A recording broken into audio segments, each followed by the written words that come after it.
and welcome to day 6 of the Tokyo Paralympic Games here at the Ariake Gymnastics Center. Day 3 of the Boccia tournament here in Japan. It's going to be a fascinating day, as we've seen so far in this tournament. The game is based around strategy, tactics, skill, with the dynamics of the match changing end to end in this thrilling discipline. We're going to concentrate today on the individual BC4 Pool F matches. And we're going to look at that first Pool F game there. Samuel Andrejczyk versus Pornchok Lapian from Thailand. It'll be the world number 6 versus the world number 7. So it's going to be an interesting contestant match, this one. Across the tournament, athletes play in the mixed pairs, teams, individuals. But like I said, today we're going to concentrate on this singles match, the pool matches, to try and book their place into the quarterfinals of the tournament. All that training and hard work is now coming into its own here at the Tokyo Paralympic Games. So as you can see there on the graphic, it does explain how many games these two players have already played. They've both played 2 and they've both won them. So it's going to be an interesting competition between this pair. Samuel Andrejczyk just warming up there for the BC4 individual Pool F match from Slovakia. If you haven't seen Boccia before, welcome along. Made its debut in 1984 back at the New York Paralympic Games. And it's picked up a lot of countries getting involved now. Practiced in over 50 countries. Here's the referee then, Kanwei Chun.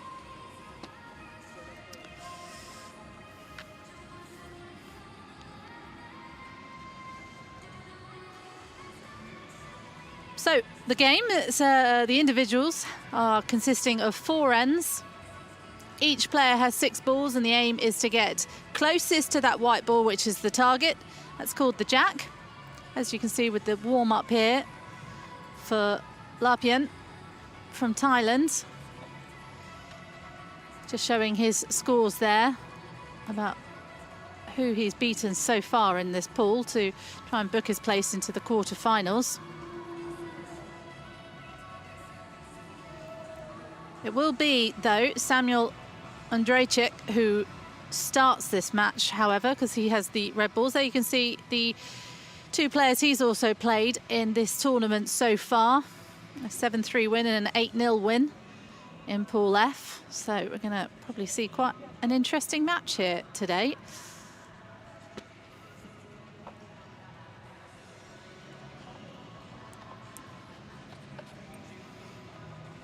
Boccia has around 115 athletes taking part in the Tokyo Paralympic Games. 41 female, 74 are male. Like I said, it is a mixed individuals for the BC4. There are 4 classifications that compete at the Paralympic Games in Boccia. You've got BC1, BC2, BC3, BC4, and then not only do we have the individuals, but we have the BC3 and BC4 pairs competition as well, and also the BC1, BC2 teams.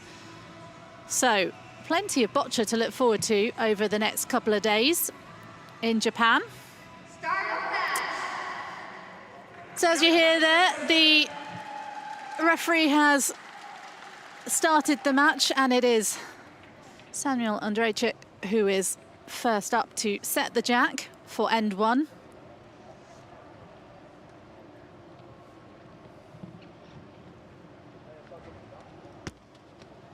For a medium ball there, almost plumb in the middle of the court.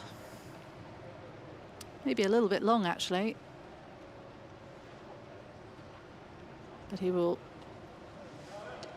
place the first ball.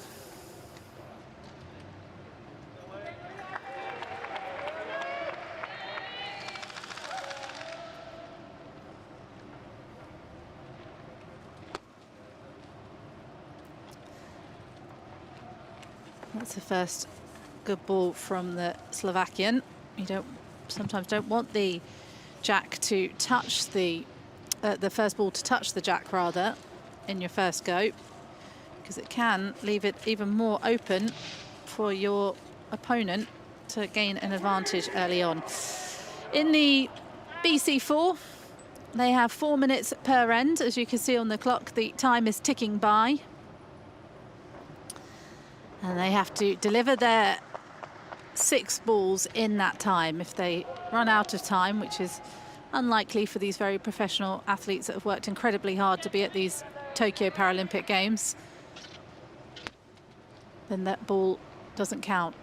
So it looks like the blue ball is closest at that point. Gone for a lob there to roll it just almost in line with Samuel Andrzejczyk's ball. But it's very, very early in this match, and things can swing very dramatically, very quickly in this incredibly tense game.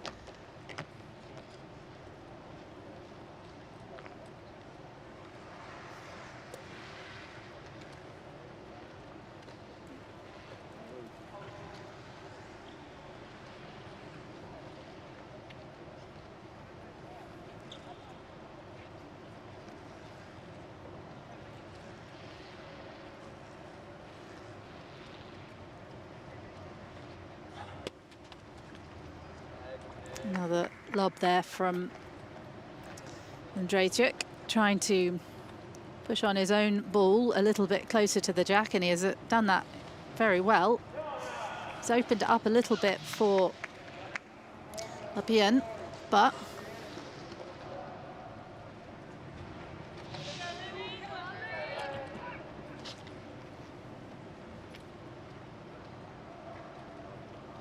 let's see where it goes from here for the world number 7. Might be quite a tight game between these two in their pool at the moment. It is interesting there from Lapien, trying to push off Andrzejczyk's ball.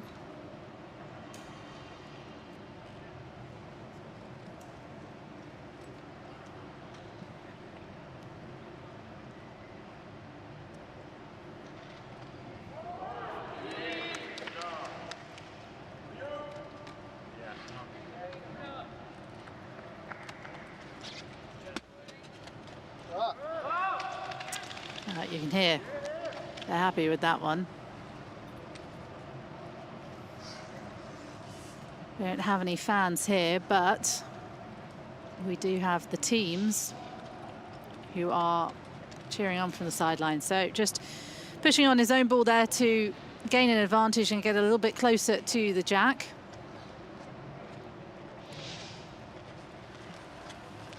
Samuel Andrzejczyk just going to have a little look at this one to see exactly where he can go from here.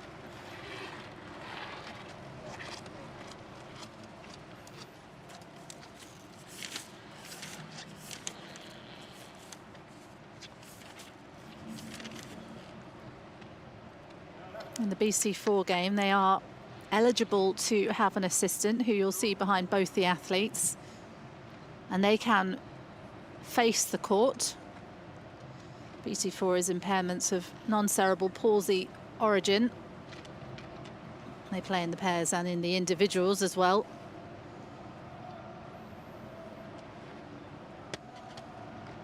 Oh, lovely. He's trying to just do the roll up and over there. They call it the profiterole. A very great name. I enjoyed it a lot. Getting the torch out there is the referee, just seeing who is closest. And it does remain Samuel Andrzejczyk's go. So despite being quite pleased with that roll up and over,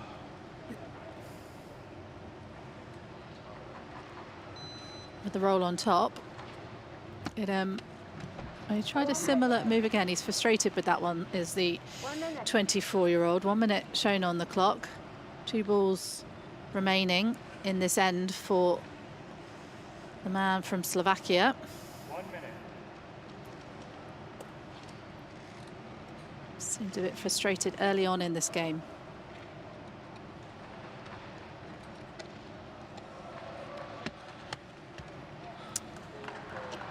Again, trying the roll up and over, which has knocked his roll on top out of the profiterole stance.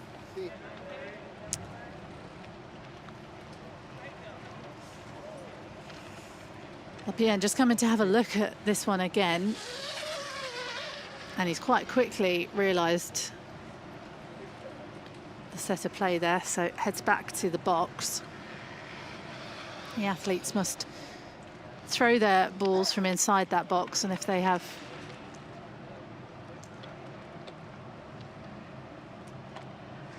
anything outside the box, they do risk a penalty.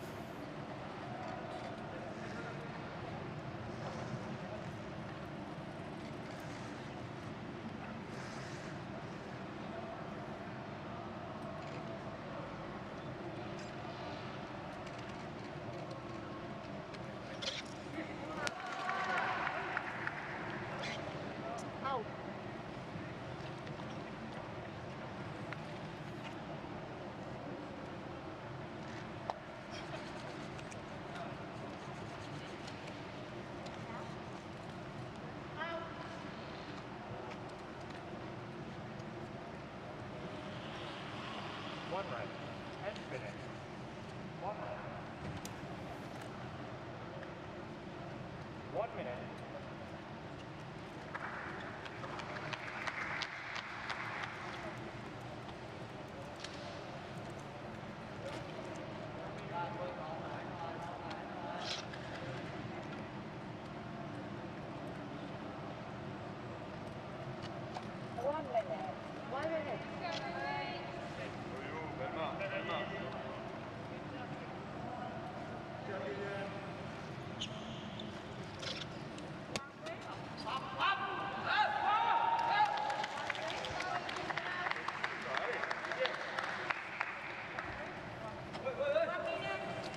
One minute is called on the clock.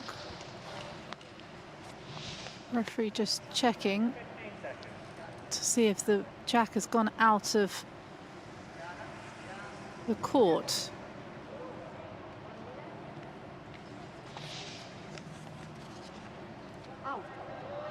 And it is out. So the jack now will get picked up and should be repositioned within the middle of the box. So this opens up the game in quite a different way, as Lapien has knocked the jack out.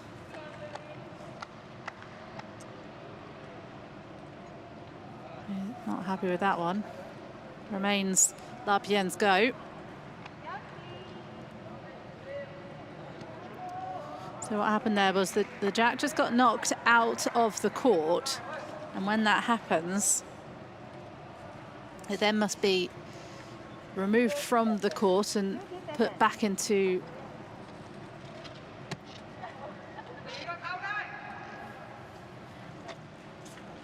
the middle of the court and placed on the cross.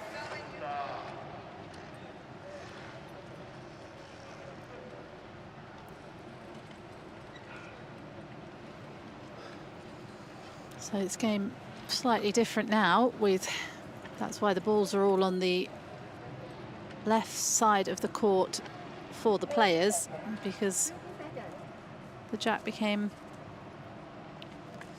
almost irrelevant then and came to be placed on the cross as it was out of bounds. So just one ball left then for Samuel Ondrejczyk. And I think that's closest. We'll have to Double check, we're just seeing. It is. Looks like it will be 1-0 to the Slovakian here, but let's just double check. To my apologies to the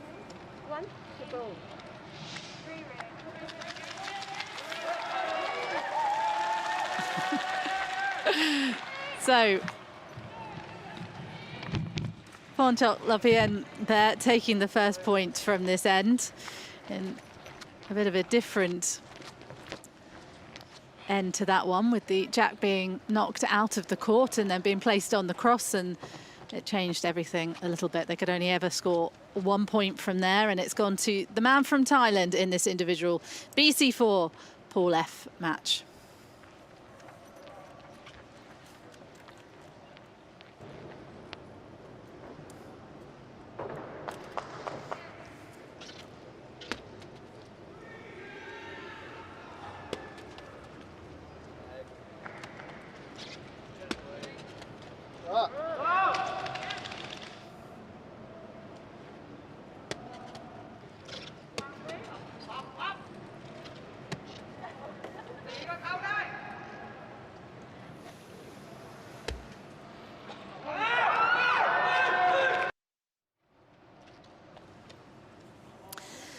Second end getting underway in this individual BC4 Paul F match then between Samuel Andrejczyk and Ponchok Lapien from Thailand. World number 7 versus the world number 6.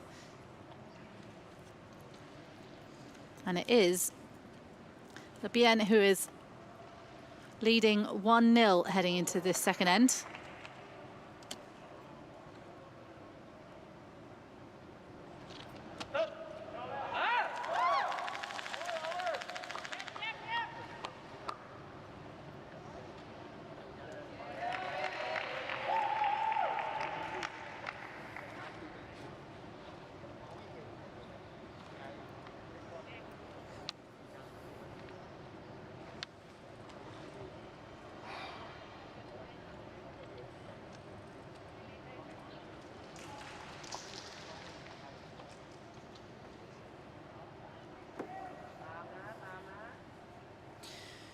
So the jack has been set, the first ball has been thrown.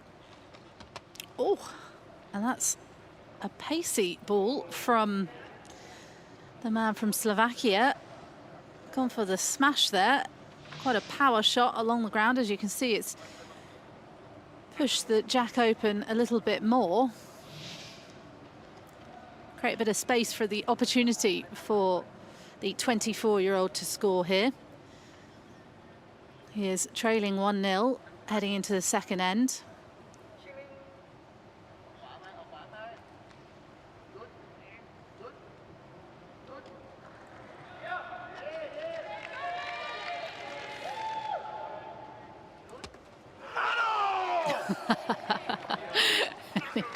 Incredibly happy with that one. Went for more of a lob shot on that one. And it is closest to the jack. Let's see it again. Excellent, real excellent accuracy on that one. Really opened it up. He went for the smash first and then opened it up by getting his second ball pretty close to that jack. So let's see what Ponchok Lapien can do, the world number 7 from Thailand.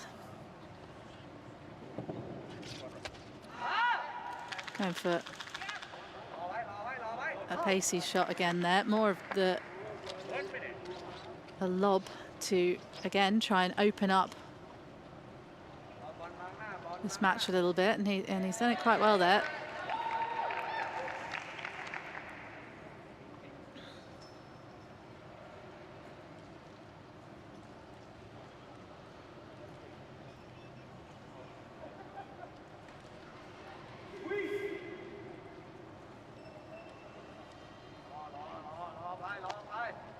Four balls remaining then.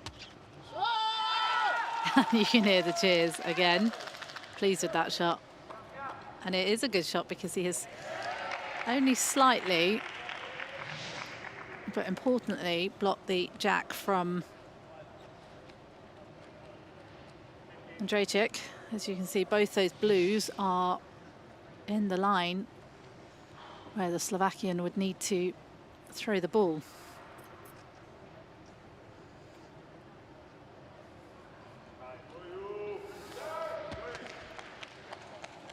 Opening it up again for himself here. A similar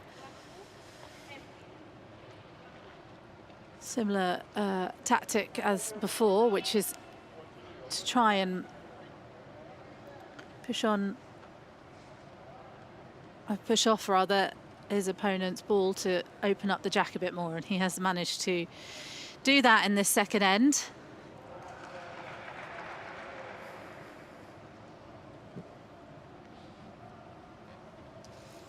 The balls are differing from soft, medium and hard, and that's why it's a real game of skill to know when to play each ball, because you never quite know what's going to happen in each end. You don't want to use a ball too soon and then realise you need it a bit later. So Andrejczyk will lead as it stands.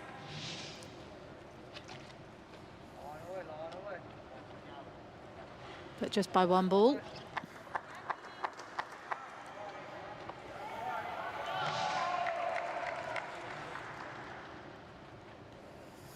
See what the world number 7 decides to do from here.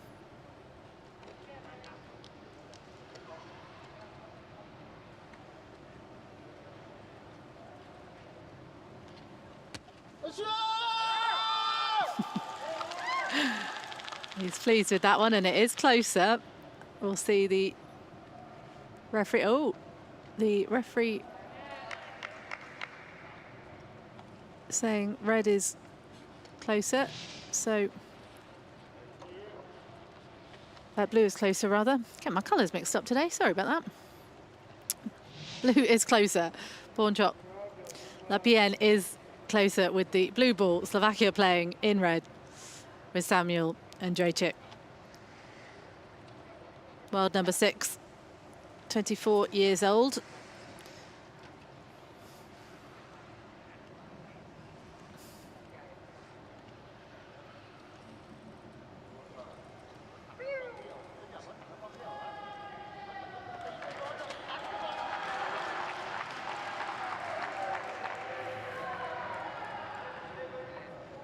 One ball remaining then.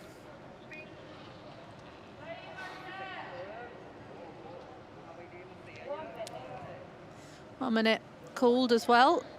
I think he'll have plenty of time to do it though. One ball in 1 minute. Considering the whole time they get for 6 balls is 4 minutes. So should be okay here to have a bit of time. Think exactly what he'd like to do next.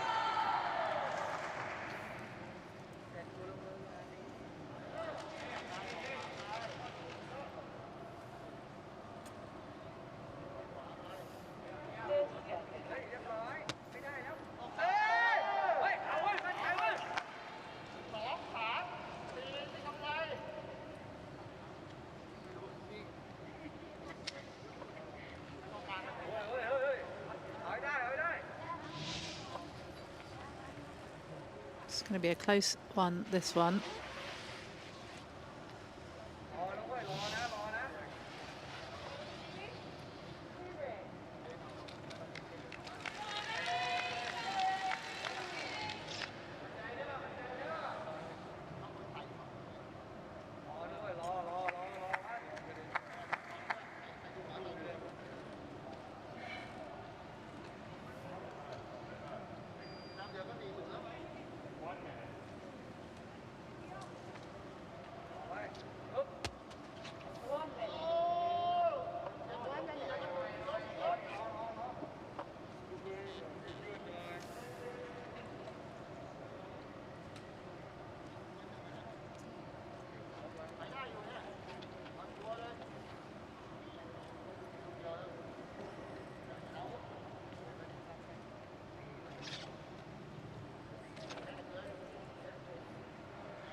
So, final ball then for the world number 7. I think he's managed to get maybe 2 there. We'll just have to... He looks very pleased with that one. He's just going to come and have a check. He's already got a 1-0 lead from the first end. Samuel Andrejczyk doesn't seem to be too concerned about contesting it. So 2 for blue again. Pornchop Lapien from Thailand takes a 3-0 lead heading into N3 against Samuel Andrejczyk in this individual BC4 Pool F match at the Tokyo Paralympics Games. Confirmation there, 3-0 then, heading into the midway point. 2 more ends to go. And you can never, ever count any of these athletes out at this point, because Boccia changes very quickly end to end. You can obviously score 6 points. Penalties not included at that score, but you can if you can get your 6 balls closest to the jack. The whole game can completely turn around. 1 minute then between the ends, as we're just watching replays from this match. You can see what it means to both the athletes on their face. But it is time now, as you can hear the timekeeper explaining. It's time to get N4 underway, and the jack is to be set by Samuel Andrejczyk from Slovakia.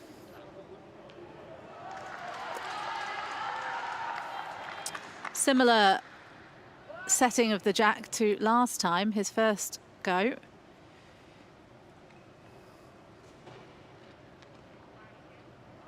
In the first end.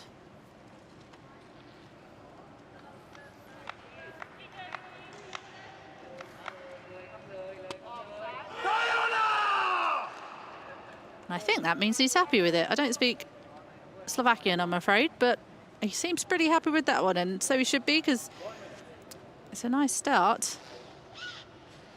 Long ball, quite a difficult one as well for your opposition, especially if you've blocked them from the jack on their line.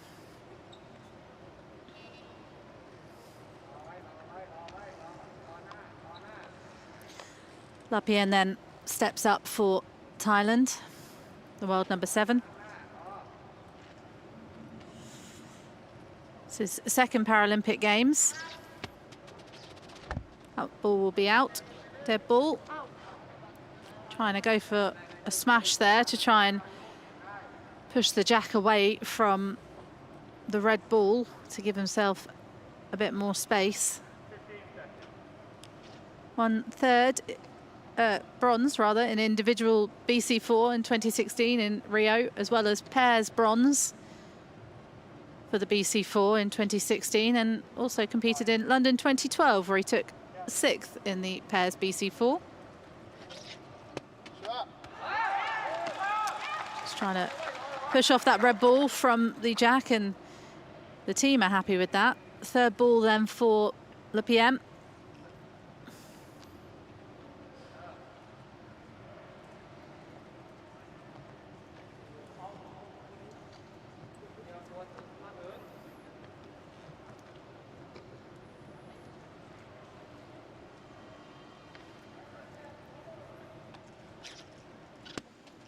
Lob there, try and get the ball a little bit closer. I think it's still going to be Andrejczyk who has the, yep. So it remains Lapien's go.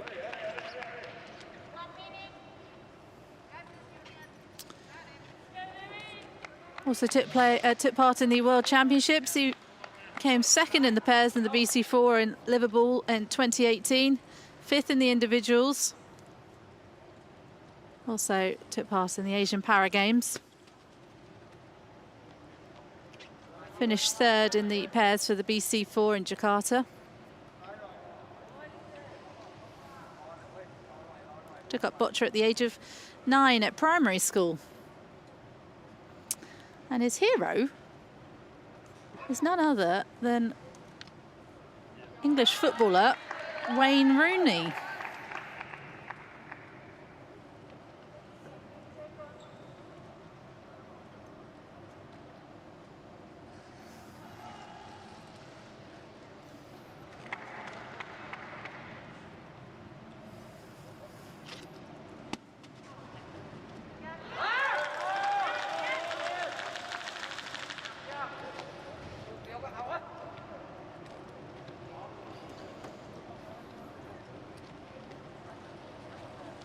One ball remaining then from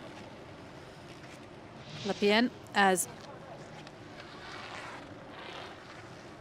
Samuel Andrzejczyk, the world number 6, did just have a look exactly there, because the longer ball, you can't quite see the angle of everything. We get quite a lot of shadows on the ball as well because of the lights in the stadium.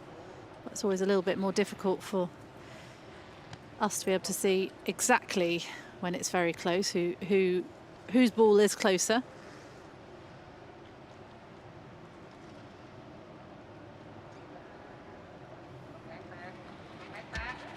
Oh, that's a smash and a half there, and he is, I think, pleased with that shot. It was a powerful shot. A lot of emotion coming out from the 24-year-old here. Pleased with that push off. Moving the jack further away and opening it up. He's now got a nice line. And he has to be careful with the pace on this ball. You don't want to knock the jack out of bounds, basically out of the court, which then means that the jack gets placed into the middle of the court on the cross, and essentially these balls become a bit redundant at that point. And that is an excellent shot, and you can see what it means to the 24-year-old. He is incredibly pleased with that one. He is trailing at the moment 3-0 in this match. But that is great work from Samuel Andrzejczyk. A lob across the court and just nestles up next to the jack. 1 minute about to be called for Pornchok Lapien. 1 minute. 1 minute. One ball remaining of this end.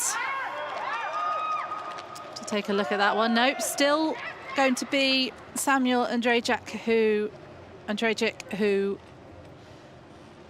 will win this one with 3 balls remaining, but how many points will he win it by? That is the question. Interesting tactics there from Pornchok Lapien, who's managed to block the advantage point that Samuel would have had from his box. So that's some good defensive play from Pornchok Lapien from Thailand. 3 balls, though, remaining for the world number 6. He's played in Paralympic Games. He is an Olympic champion from Rio 2016 in the pairs. A little bit too wide, too much pace on that, gone a little bit too over. Won silver in the individuals BC4 in 2016 in Rio. So this is his 2nd Paralympic Games.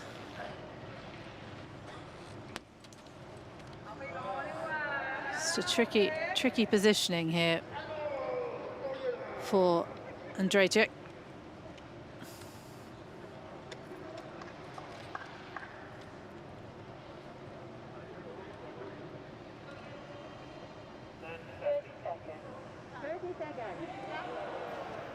Seconds then for his final ball of this end. If you can get a bit closer. score more points at this point. Just have to check that one. Try and have a look at the screens as well to see if he's got that red closer. I don't think he has. I think it will just be 1. But the players are going to come over and have a look.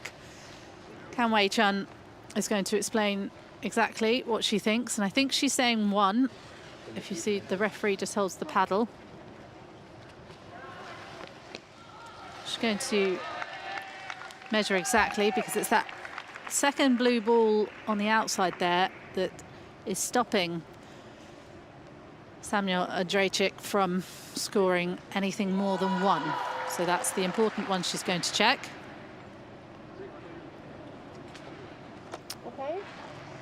They're pleased with it. Looks like it will be 1.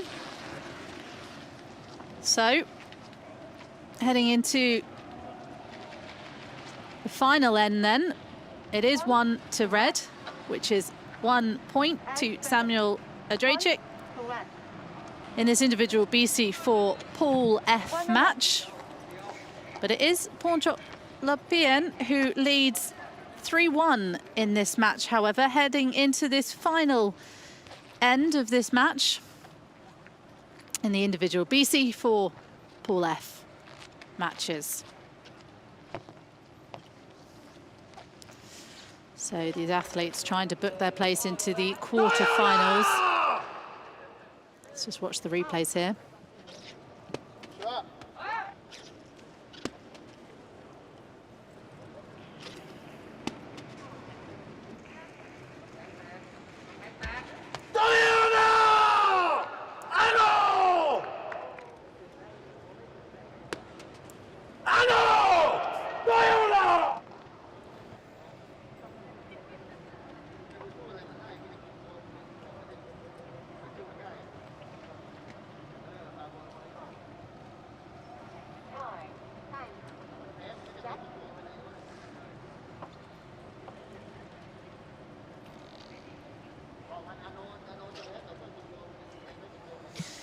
N4 then getting underway, this final end of this match between Samuel Andrejczyk and Pornchok Lapien.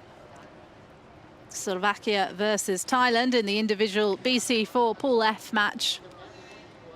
It is Pornchok Lapien who leads at the moment, 3-1. And he is the one to set the jack as well for this final end. Gone for a very short ball. He doesn't look particularly pleased with that. First ball being thrown.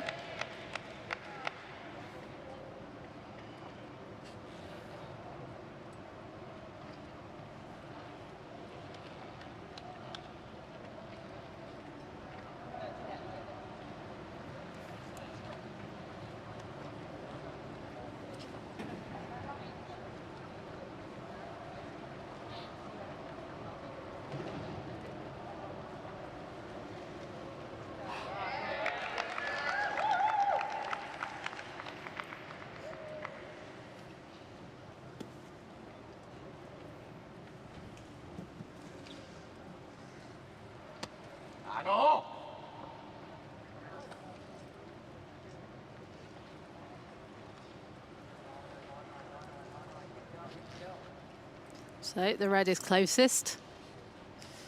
And it becomes Lapien's go again, leading this match 3-1. 4 minutes ticking by on the clock in the top left. Graphics explain who's leading the match, where end we're at, which is the final end, N4. Pacey ball there.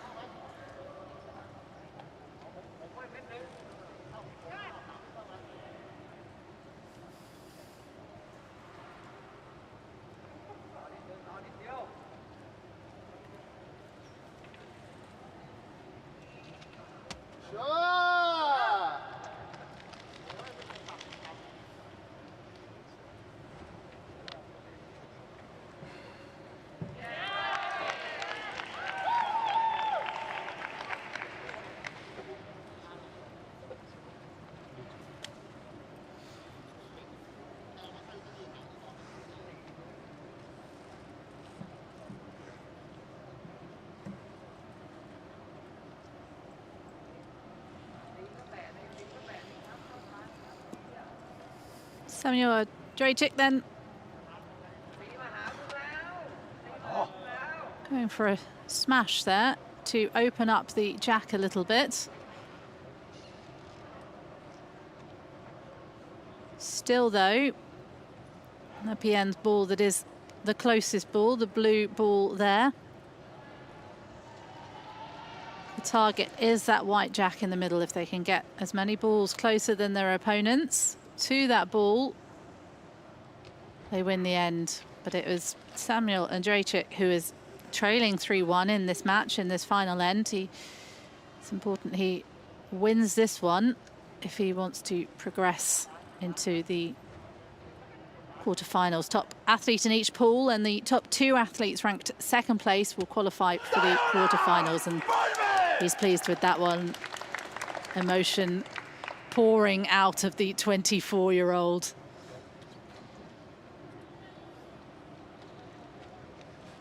He really did open it up with the smash first off, and then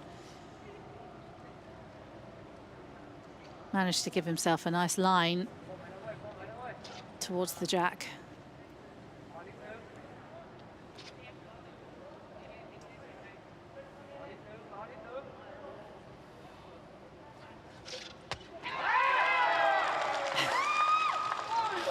The cheers said all from that. He's trying to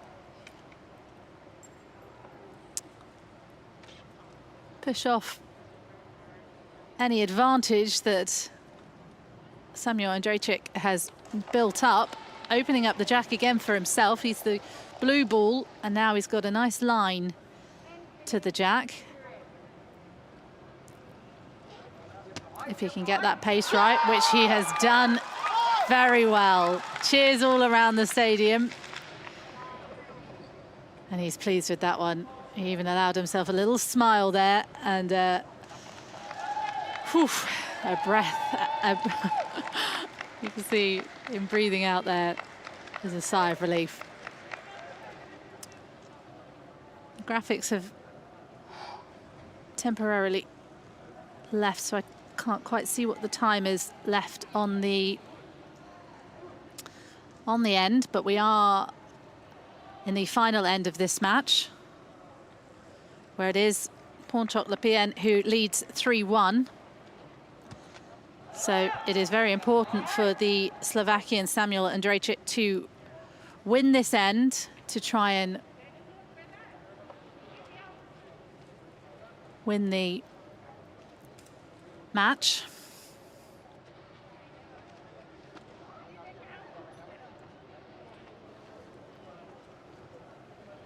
World number 6 versus world number 7. Both have won their pool matches so far. This was always going to be a pretty tight one to try and book their place into the quarterfinals.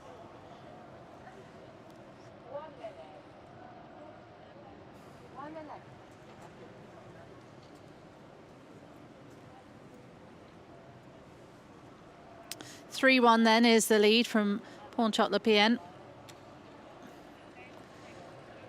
This is Samuel Drejcik is happy with that one. He's got one ball remaining, but managed to get his penultimate ball of this end closer to the jack. One ball then left for Ponchok Lepien.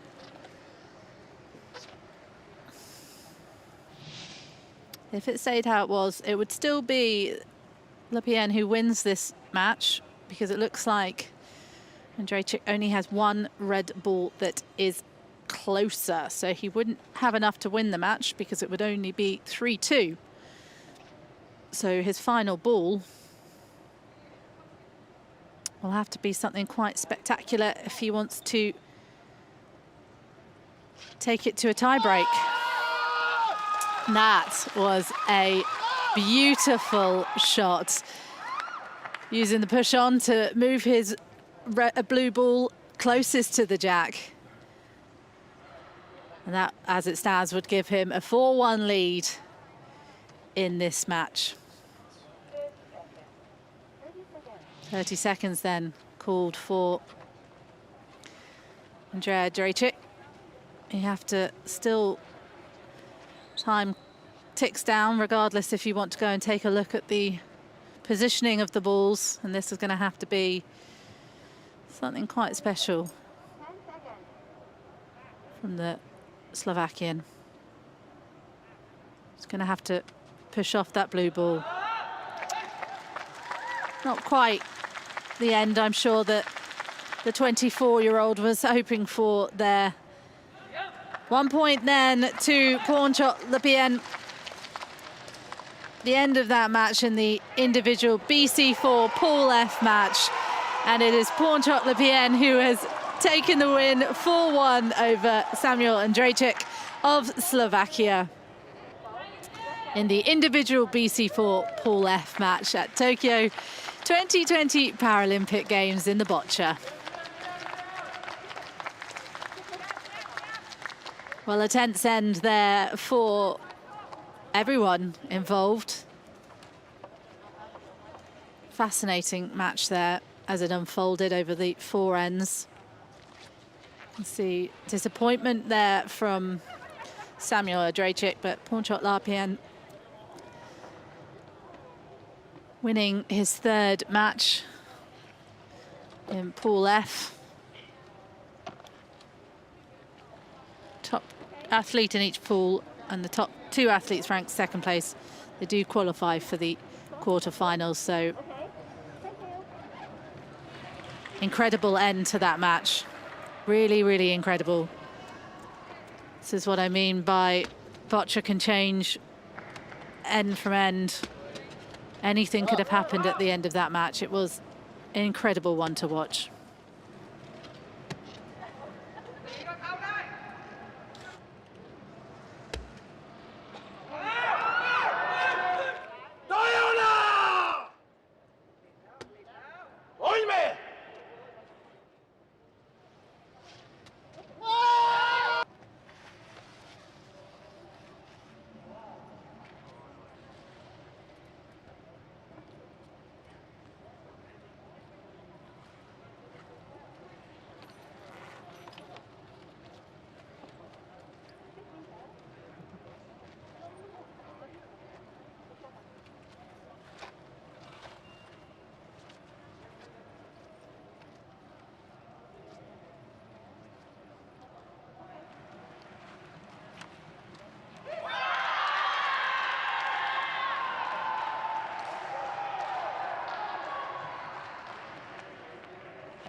私などには務まりません。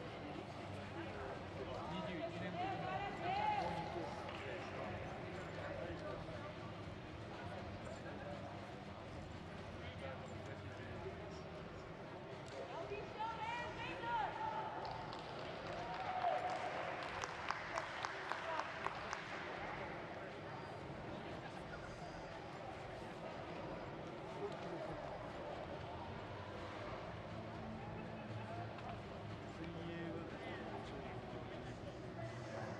5時から競泳男子 100m 背泳ぎ運動やってますね。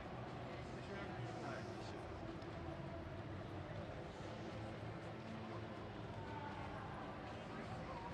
背泳ぎ自由形系。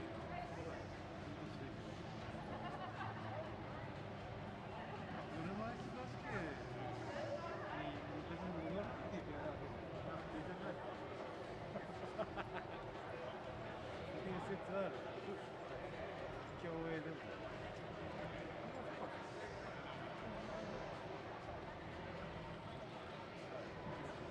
あ、10。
障害馬術やってます。ちょっと遠い。障害馬術ぐらい。あ、パワーリフティング女子。そんぐらいです今やってる。Now the following athletes have made it to the quarterfinals. アーチェリー。5時半。Winner of Gold Lady, Boccia People's Republic of China. Winner of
シャルタイムキープ。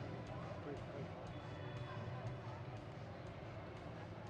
ああ、関係者はこのようにしてるでしょう。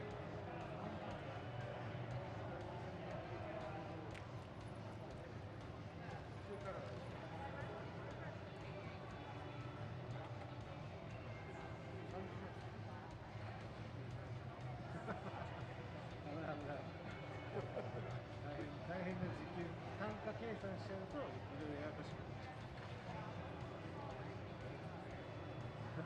う。そうそう、すげえ苦しそうでした。すごいっすよ。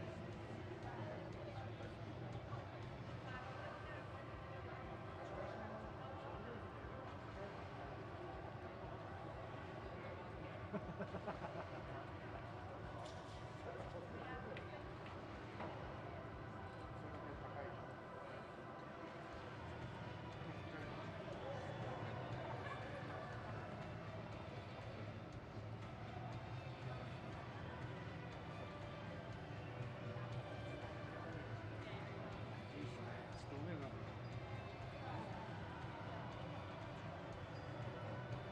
織委員会の幹部。時計とか。これを使え。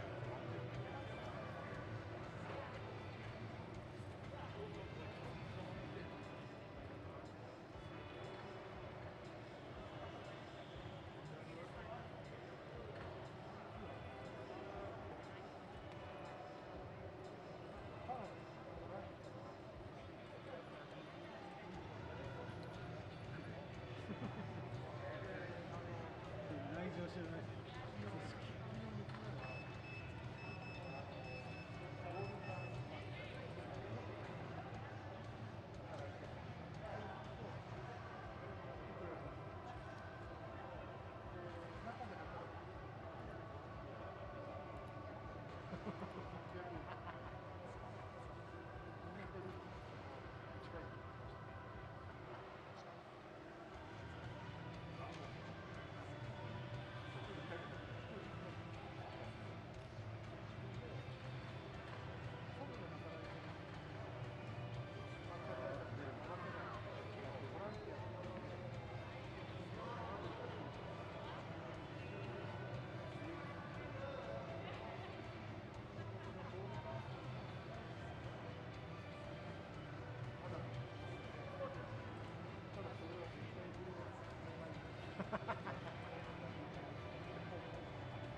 口外してるじゃないですか。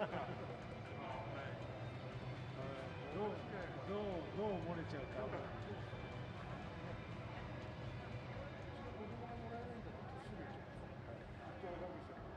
どうなってる。そう、確かに。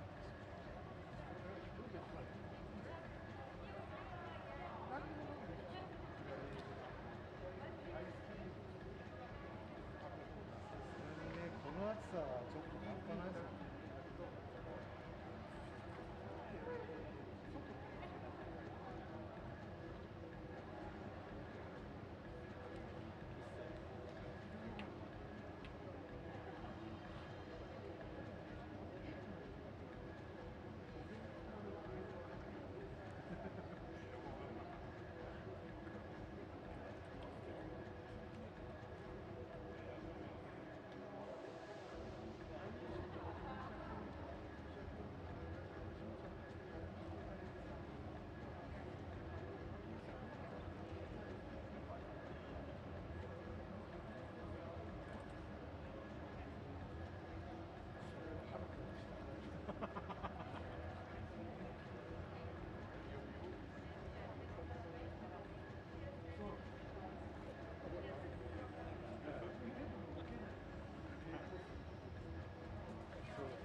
お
父さんが誘導してください。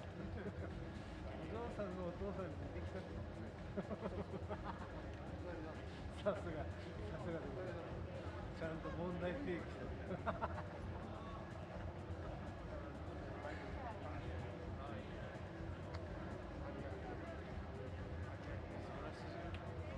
なかできないですよ。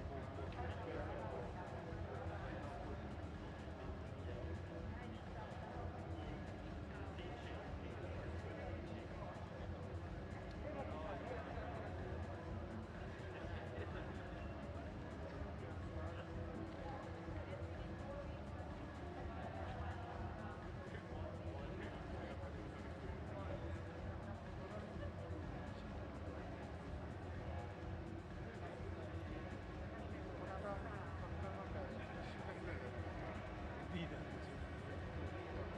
偉い。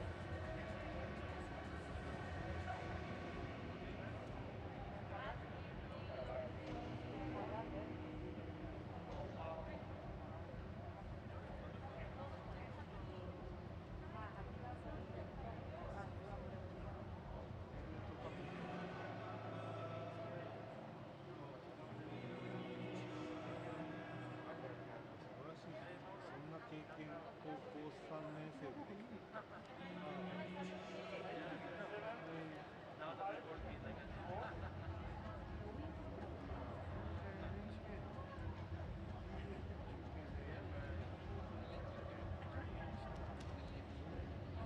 ジョコビッチの試合に当たったらもう大きいじゃないですか。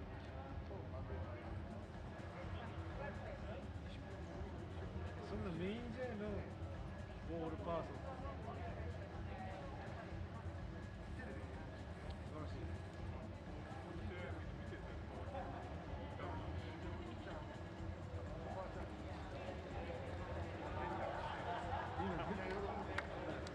それはね、なかなかお孫さんになかなか会えないですよ。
Hello and welcome to day 6 of the Tokyo Paralympic Games here at the Ariake Gymnastics Center.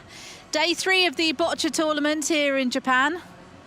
A fascinating game based around strategy, tactics, and of course skill, with the dynamics of the match changing end to end in this thrilling discipline. Across the tournament, athletes play in the mixed pairs, teams or individuals, and today we're concentrating on the singles matches, the pool matches, to try and book a place into the quarterfinals of the tournament. So here's the group that we're going to be looking at today. Individual BC1, Pool A. And the two athletes will be concentrating as third and fourth there. David Smith from Great Britain, the world #1 in the individual BC1 category, and Nakamura Takumi from Japan. And we can see there David Smith has lost one of his matches in the graphics. However, Nakamura has lost 2 and won 1. Eleni Lilliglo is our referee for the game. If you're new to Boccia, it made its debut during the New York Paralympic Games in 1984, now practiced in over 50 countries. The individual games consists of 4 ends, and each player has 6 balls. And the aim is to get closest to the white ball, which is called the jack. It's the target that all the players will be looking to get closest to. The amount of balls that you can get closer to the jack compared to your opponent, as long as another ball of the opponent's isn't closer, means the amount of points that you get in the end. It can change quite dramatically, quite quickly though. And it can lead to some tense final few ends in these matches. So the individual BC1 Pool A match. Players just warming up as it sounds. Nakamura Takumi, home Paralympic Games. You can just see they're lost 2 matches, won 1 in Pool A. The best 2 athletes from each group also can qualify to the quarterfinals, as well as the winner of the group also. David Smith, world #1 in the BC1, 1-2, lost 1 of his matches though. No stranger to gold medals though is David Smith.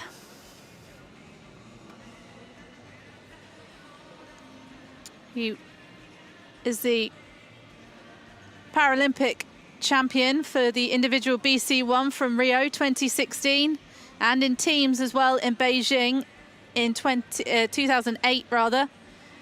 Also took part in London 2012. Won silver in the individual BC1 in 2012 in front of his home adoring fans. It was quite a special moment to see. Also got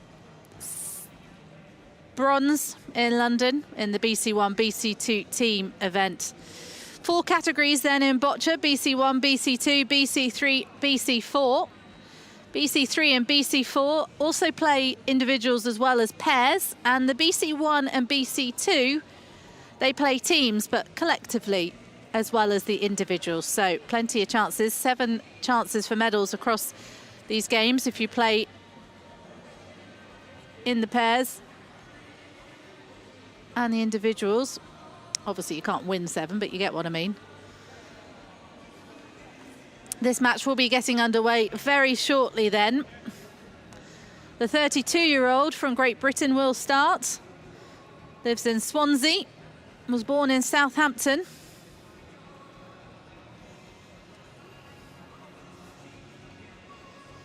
It's an important match for both of these players to try and book their place into the quarterfinals. So let's get this one underway, shall we? The final pool matches taking place In the Boccia individual BC1 category, David Smith is going to start us off by setting the jack. A short ball there for David Smith. He will place the first ball.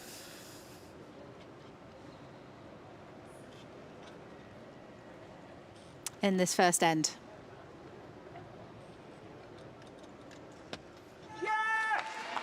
And you can hear how pleased he is with that one. It's a great start from the 32-year-old.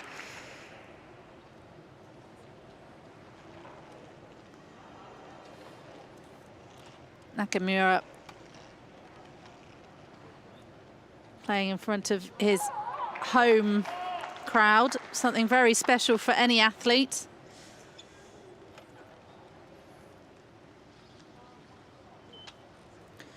But considering it's his first Paralympic Games, it will probably mean something a little bit more special this time round.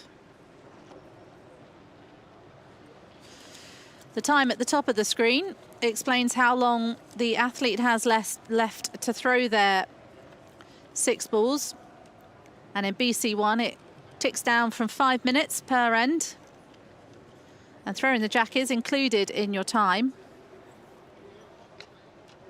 BC1 category are eligible for assistance. And that assistant can face the player. They usually throw with their hand or their foot.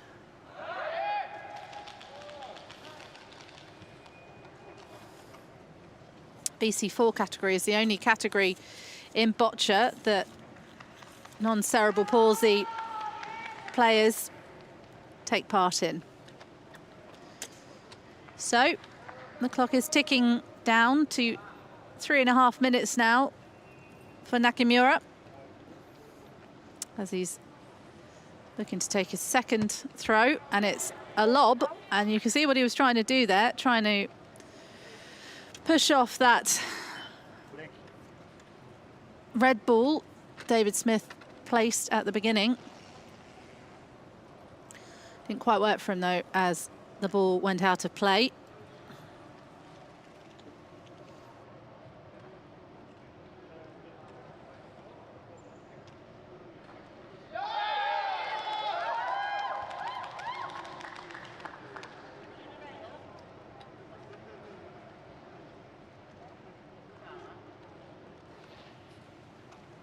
Four balls remaining for Nakamura in this first end.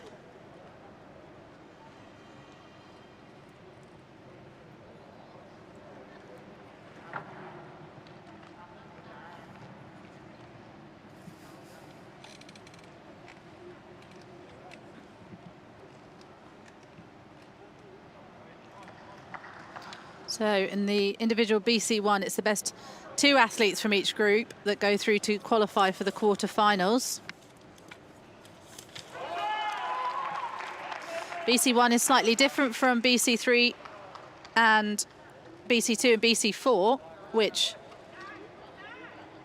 they only have 4 pools compared to the 6.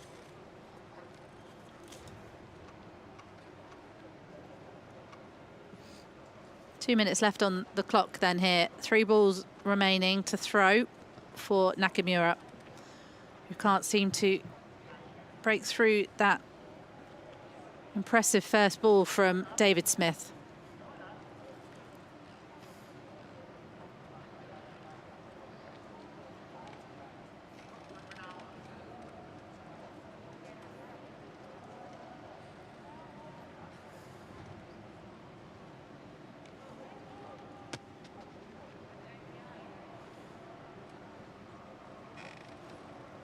Needed a bit more pace on that one to be able to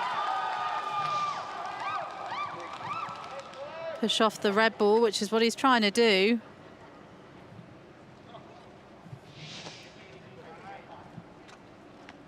Home support there, plenty of people cheering on Nakamura Takumi.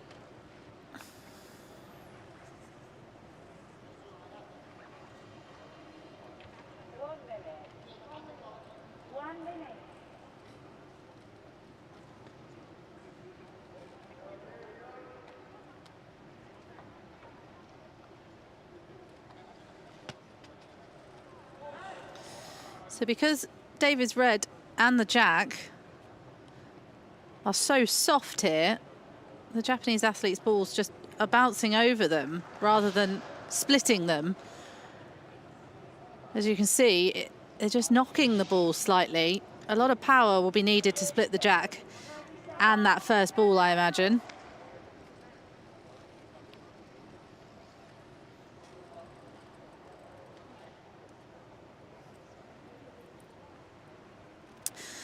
However, what Nakamura can do, though, here, if he can't split those two balls, is he'll build up a defensive wall to try and make it much harder for David Smith to score more than one. So that's Nakamura done for this end.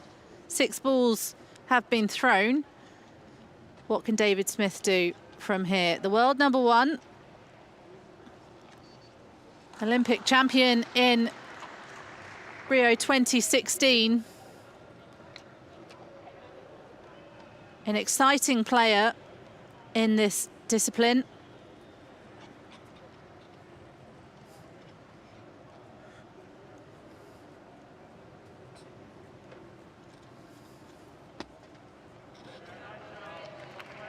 You can hear around, nice shot, say some of the team for David Smith. The Brits are quite vocal here in the teams.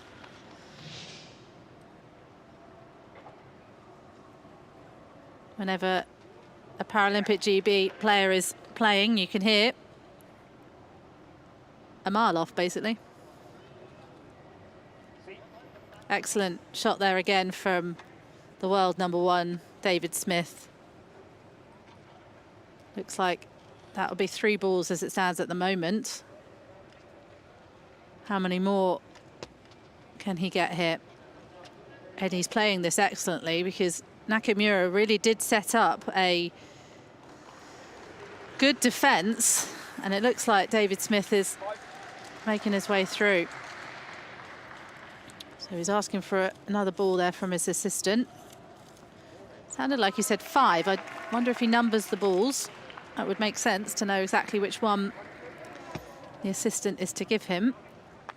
But you can see how soft that jack is. It did not move along with that first ball. It was really, really clever tactics from David Smith to ensure a strong first end. And you can see, unsurprisingly, he's quite pleased with that, but he wants to see how he can capitalise a bit more on it. As it stands, I think it would be a 4-0 lead going into the second end, but one ball remaining. Will he try for a roll on top here?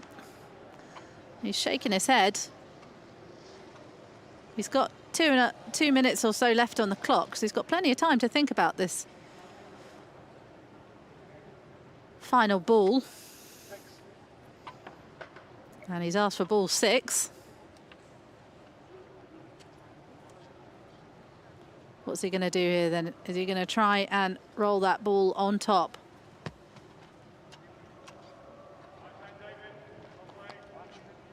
Well played is the call from the team. So, 4.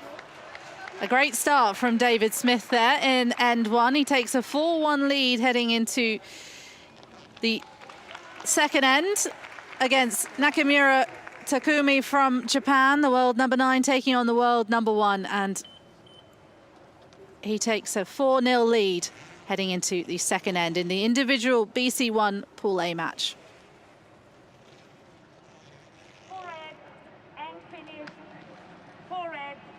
Forward, 1 minute.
N2 getting underway then in the individual BC1 Pool A match. David Smith taking on Nakamura Takumi of Japan.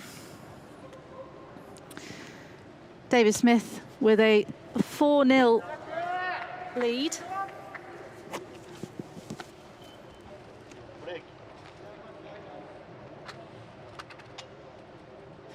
Thanks to an impressive first end from the world number 1.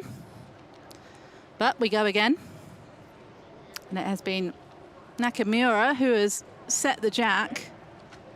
And he set it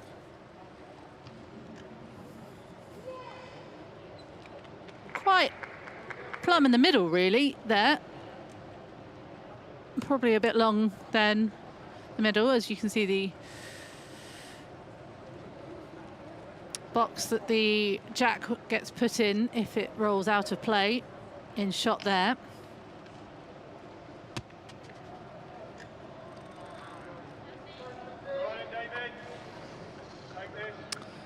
So, world number 1 takes his first shot with the first ball being delivered. The first ball is to try and secure a bit of court position, to try and make it a bit difficult for the next opponent's shot. However, I think Nakamura has just played it a little bit too pacey, and he's left it quite open for the world number 1.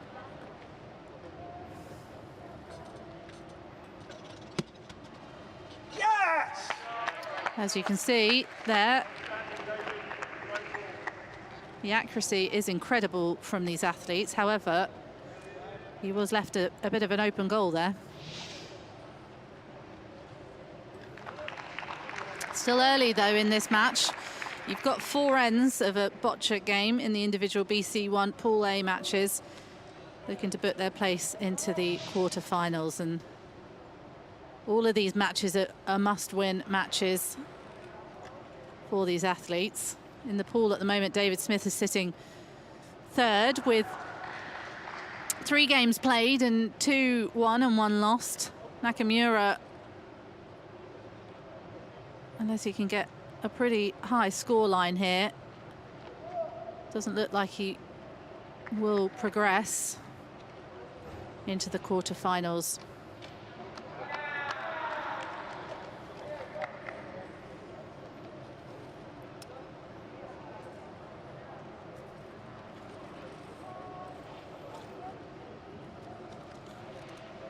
So 5 minutes per end, and Nakamura has already had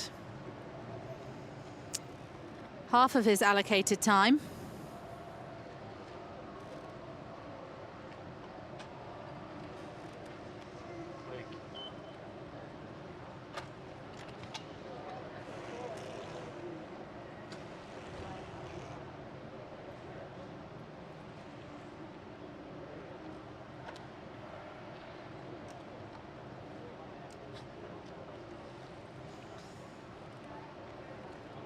David does number all his balls differently because, of course, they're all slightly different, as many of the players have.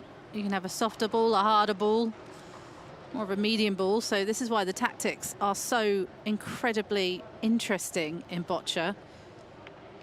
Each ball's got a very different job. And that's why you never quite know how an end's going to finish, because you don't quite know what ball players have left.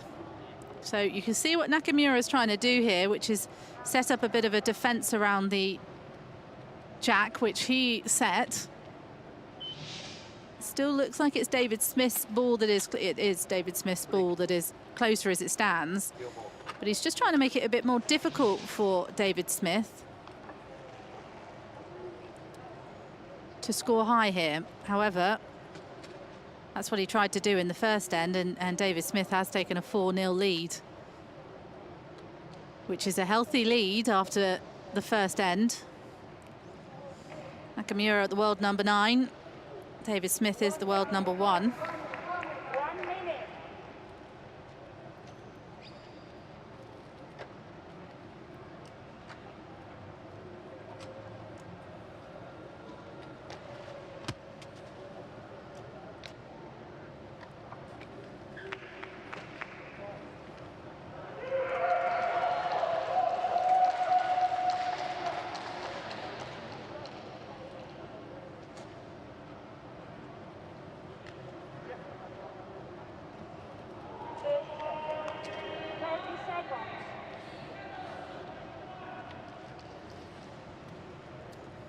20 seconds then left for the Japanese player to throw his final ball.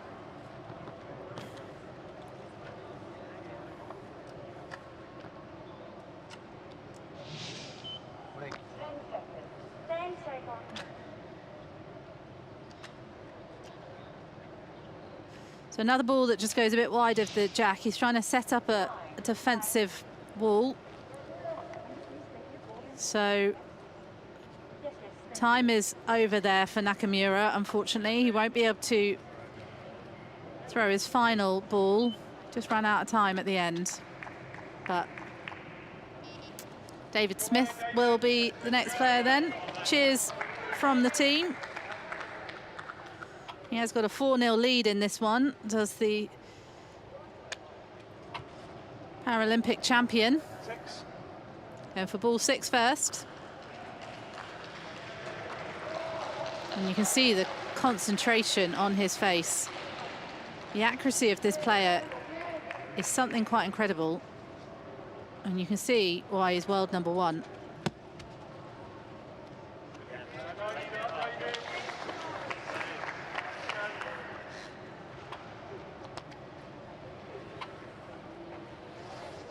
A lot of silverware under his belt at just 32 years old.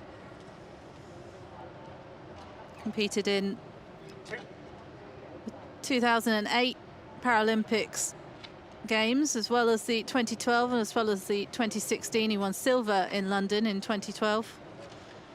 But it was the gold in the individual BC1 in Rio 2016. I'm sure that he will be remembering well right now as he tries to book his place into the quarterfinals.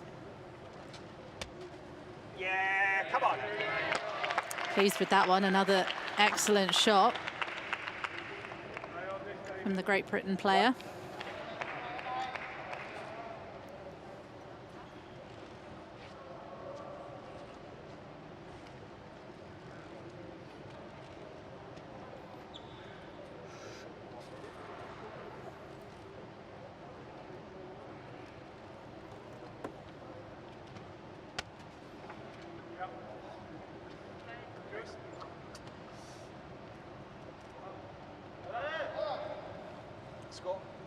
Asking for the score there from Eleni Lalago. And he says, don't worry, actually, because she's got to measure a few. He knows he's already leading this one. But he just wants to know by how much by, which is the sign of a pretty determined athlete, considering he's already leading 4-0. But the points are so important here, and he knows it.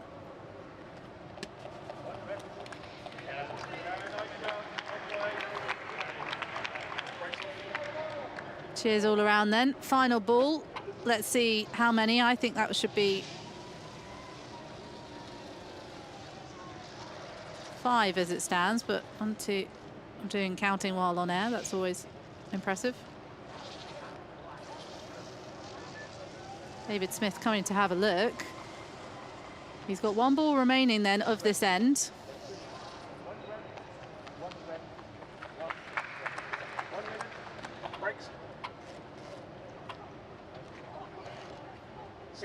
Can he make it 1 more?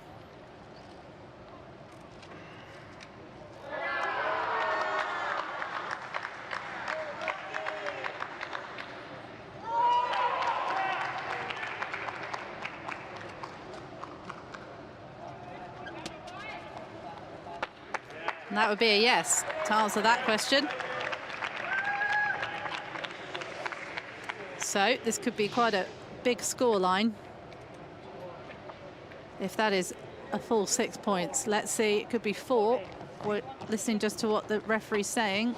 Can I get you to measure the other 2? He wants he wants it to be measured, just to be 100% sure. You could hear David Smith there saying, hang on a moment, would you just mind checking to see if that is definitely 4?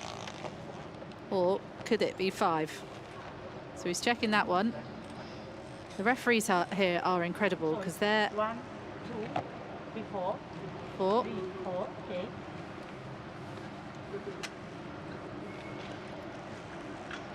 Their trained eye is incredible. No. No. So it's 4. So she's sticking with 4. Okay. And that would mean that David Smith does take an 8-0 lead then heading into the halfway point. 4 points there for that end. 4 points in the first end. It is 8-0 for David Smith in the individual BC1 Pool A matches.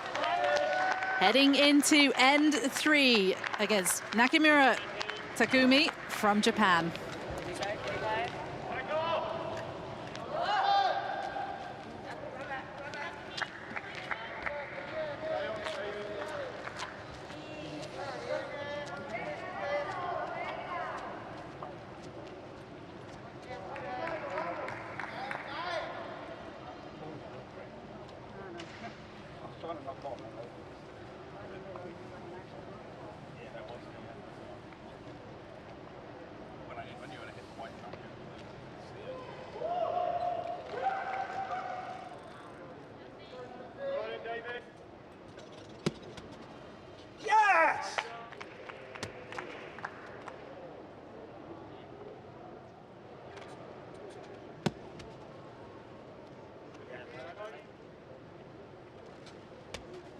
Yeah, come on.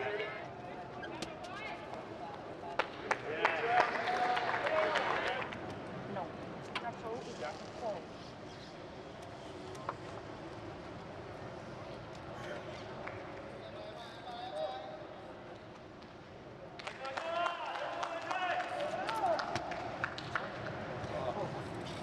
Black house. So not a great start in the third end there for David Smith as the jack is thrown out, which actually then means Nakamura will then throw the jack instead.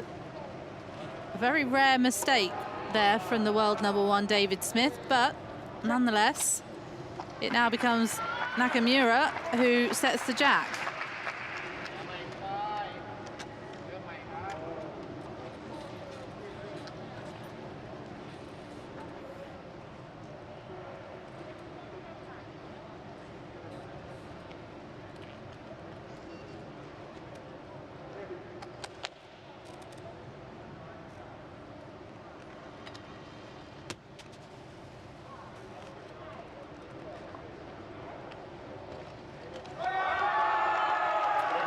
Similar jack to before.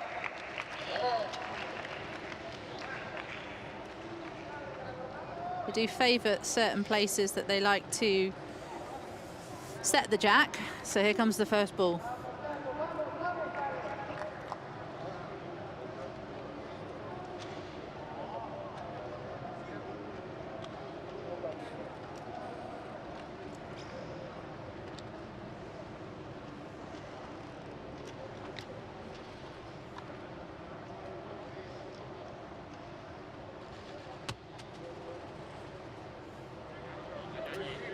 Similar to his first, well, in the recent end 2, similar to that start of that setup, where it wasn't a very defending first ball. So again, David Smith could capitalise here with that jack being left open.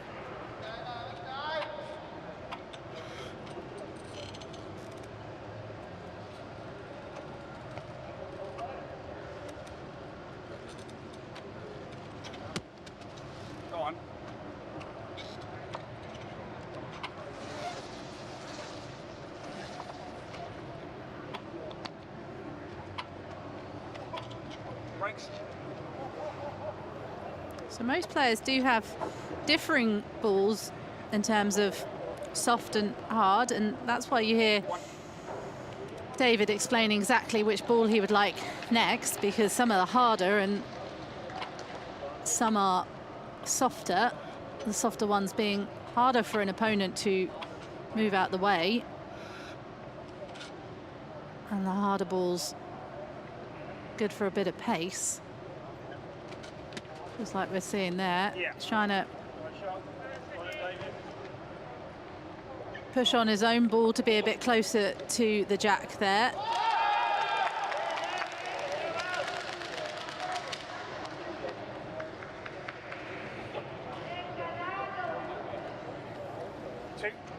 David Smith here just needs to win to top the group.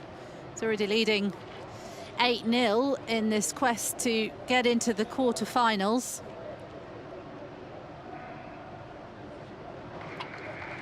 With 1 defeat and 2 wins under his belt already. This is an important match for the Paralympic GB team member. Brilliant shot again there, pushing on his own ball to get a little bit closer to the jack. Exactly what he was trying to do there. That, as it stands, would be 1 point, because it depends on the amount of balls that you have closest to the jack compared to where your opponent's balls are. So because of that blue ball still being the second closest ball from Nakamura, that is why the scoring system would only work out as 1-0 as it stands. However, we've got plenty of time to go in this third end. 3 balls remaining for David Smith and 5 balls remaining for the Japanese world number 9. Bit of a pacey ball there. Not particularly happy with that shot, I think.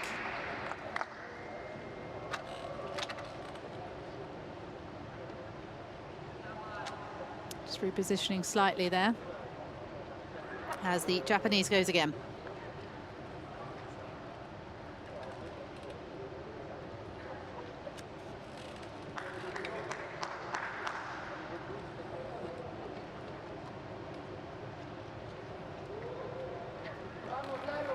David Smith has an 8-0 lead here in these pool matches. BC1 individual. See what Nakamura was trying to do there. He was trying to hit his own jack that he'd set and push it on away from David Smith's red ball there. He just overshot it a little bit. The accuracy is incredible from these athletes, but that one just went a little bit wide.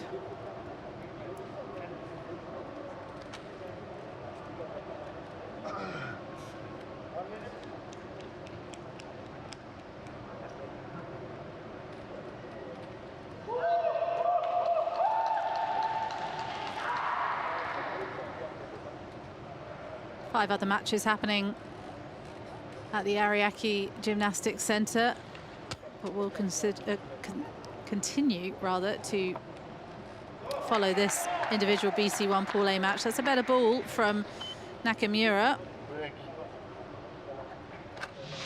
Not close enough though, otherwise it would be David Smith's go.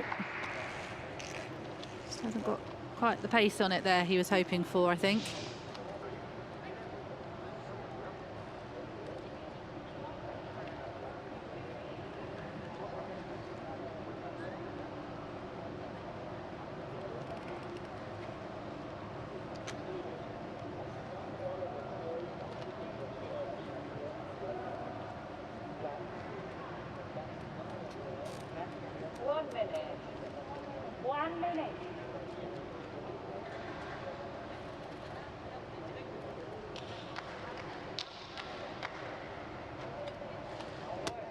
Going for the lob there. I think he was trying to get the roll up and over, but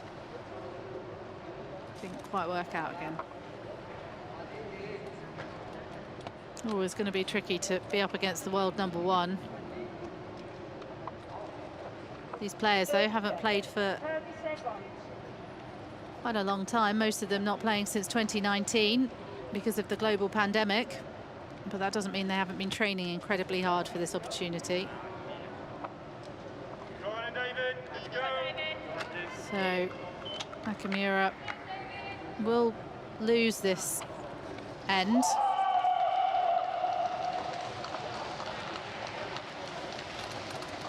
if he can score pretty high here, I think that's the match put to bed, really. Let's see what David Smith can do. Got an 8-0 lead. Does the world number 1. Breaks. The Olympic champion in 2016 in the individual BC1. He's got all the colours of silver and bronze in his cabinet across the Paralympic Games. This is his 4th Paralympic Games.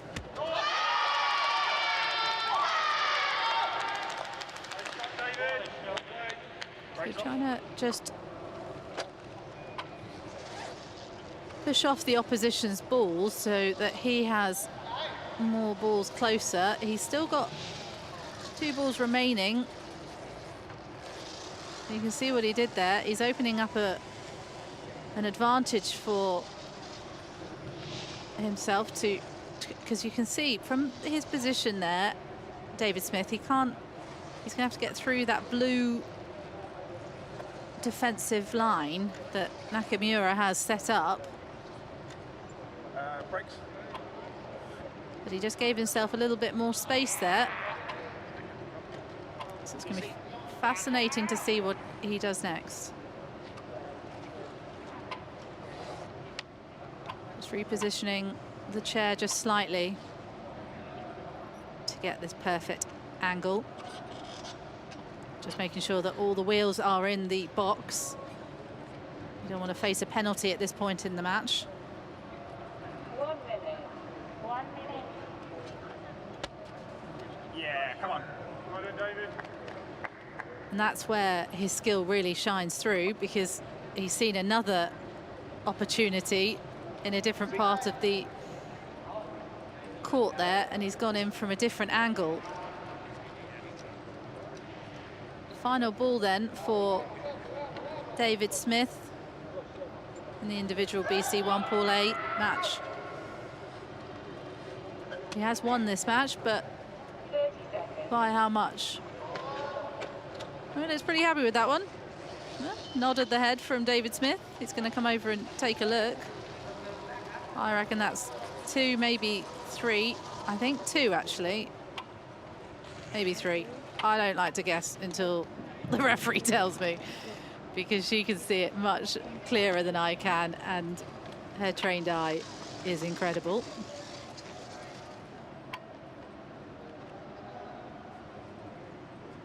So the measurements being taken place to work out exactly how much David Smith has won this by.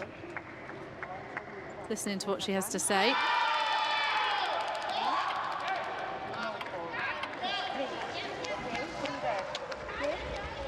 Can't quite hear her. Some cheering going on in the centre, but we'll see, because she will indicate on the paddle how much she has won by, and it'll either be 3 or 2. 3 red. So there you go. 1 minute. A pretty comprehensive match so far for David Smith from Great Britain.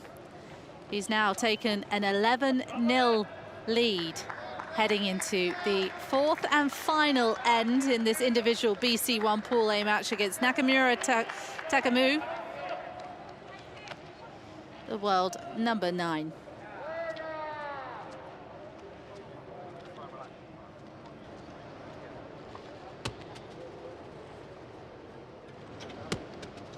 Go on.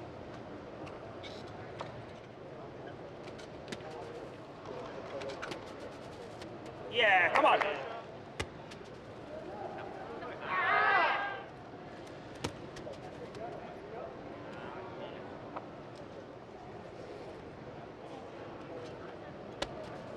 Yeah, come on.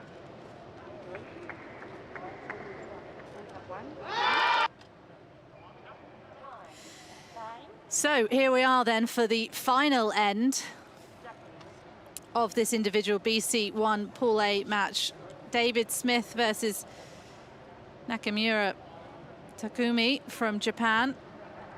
Great Britain versus Japan, world number 1 versus world number 9, and it is the world number 1 in Paralympics GB who is leading 11-0 in this final end.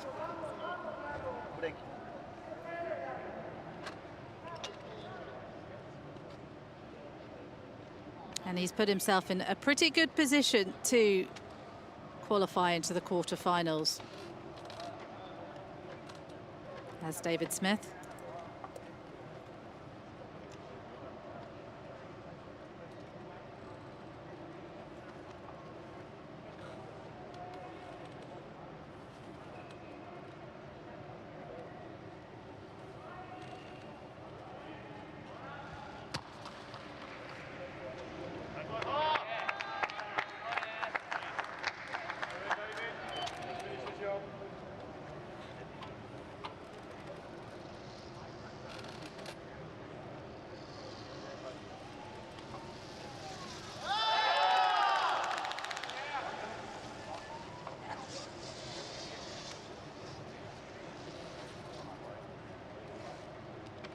TC.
One.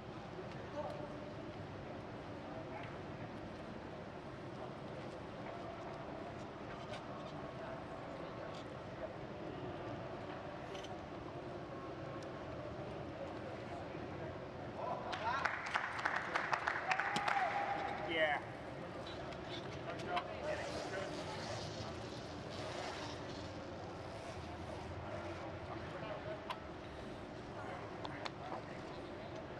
Breaks 6.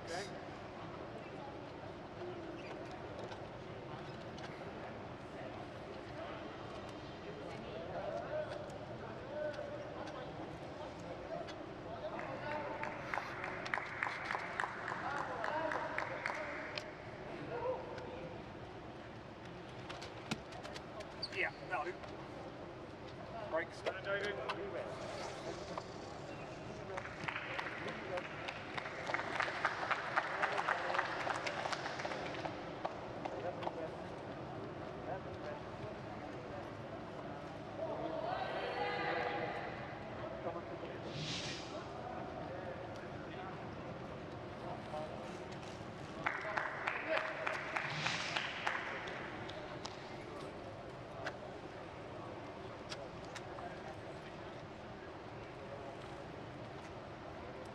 So David Smith in a commanding position there in this final end.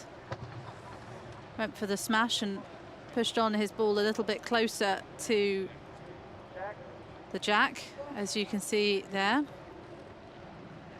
So it is Nakamura's go. Nakamura will not be able to win this match. However, he would like to get off the mark at this point.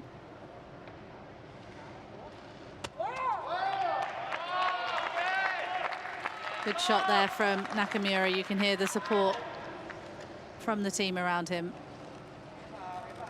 at their home Paralympic Games. Just pushed on his ball a little bit closer to the jack and just also made it slightly more difficult for David Smith there. Breaks 5. Fourth ball then for the Paralympic GB athlete.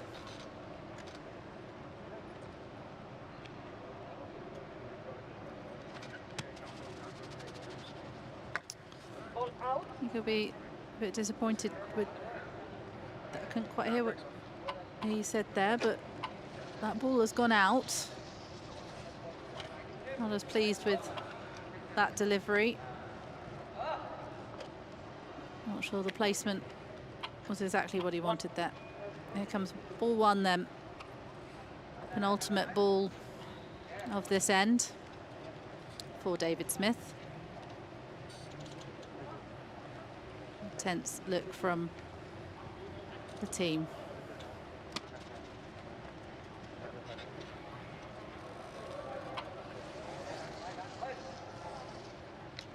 So, final ball here.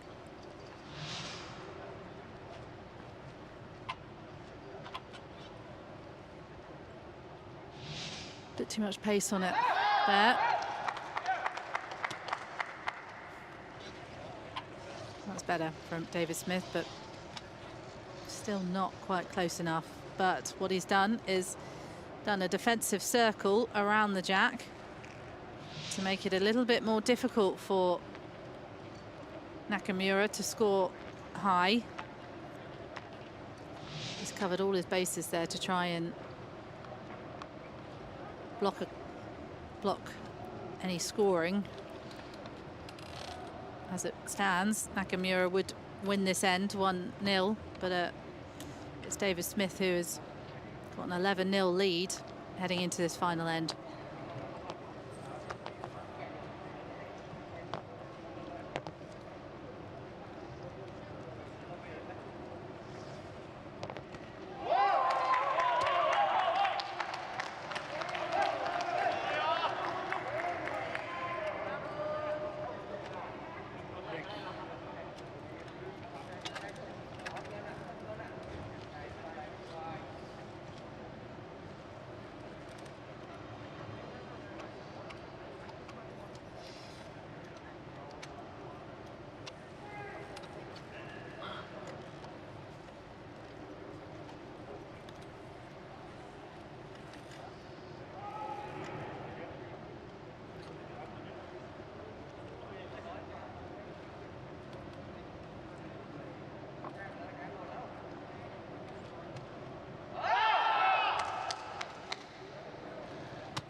It's a better end here for the Japanese. How he has just moved David Smith's ball actually a bit closer to the jack. However, his ball is closest, but you need to be careful not to push off anyone else's balls actually closer to the jack and give yourself more of a disadvantage. So 2 balls remaining here. David Smith, as you can see, is watching it on the television on the right. We've got screens all around us here in the centre. A bit more pacey, that one.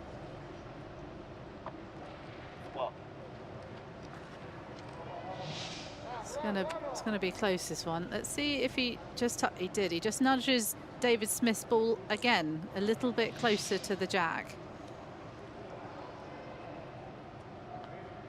This match is effectively over. David Smith has won this, 30 seconds. but will Nakamura be able to get any points on the board before the end?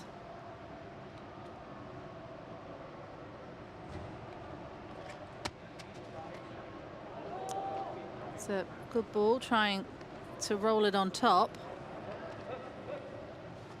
But he could have pushed David Smith's ball even closer. Let's see what the referee decides. I think she's saying 1 point to Nakamura. So I'm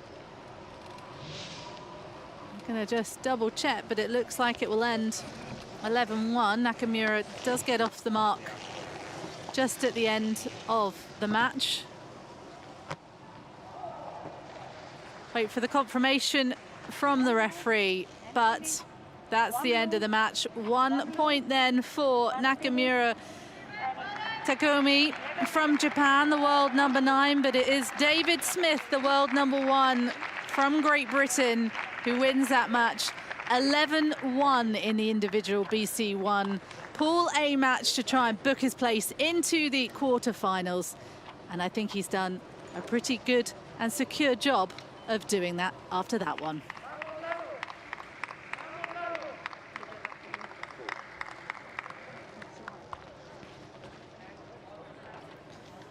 A really impressive performance from the world number 1, David Smith. The cheers from the team around this empty stadium. No fans, of course. But a really dominating performance from David Smith. Go on. Won gold in the individuals in Rio in the BC1. He won gold in Beijing for the teams BC1, BC2 in 2008. And he's got silver as well in the individual BC1, London 2012 Paralympics. And now he's looking to get gold here in Tokyo 2020, or at least a medal for Paralympics GB. Match winner there then, Pool A individual BC1, is David Smith from Great Britain.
コート、ここですね、ラインコブにテレビ選手がテープ。いや、ないんですよ。こちらないんですよ。ここしかないので、そうなんです。だからいいけど、ここでして。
And welcome to day 6 of the Tokyo Paralympic Games here at the Ariake Gymnastics Center. Day 3 of the Boccia tournament here in Japan. And this is what we're going to be concentrating on today. The individual BC3 Pool F match, where these athletes are going to try and get into the quarterfinals. And that's how the pool looks at the moment. But we're going to be concentrating on those top 2 athletes, Alexander Lagustav from the Russian Paralympic Committee and Adam Pesca from the Czech Republic in this individual's BC3 pool match.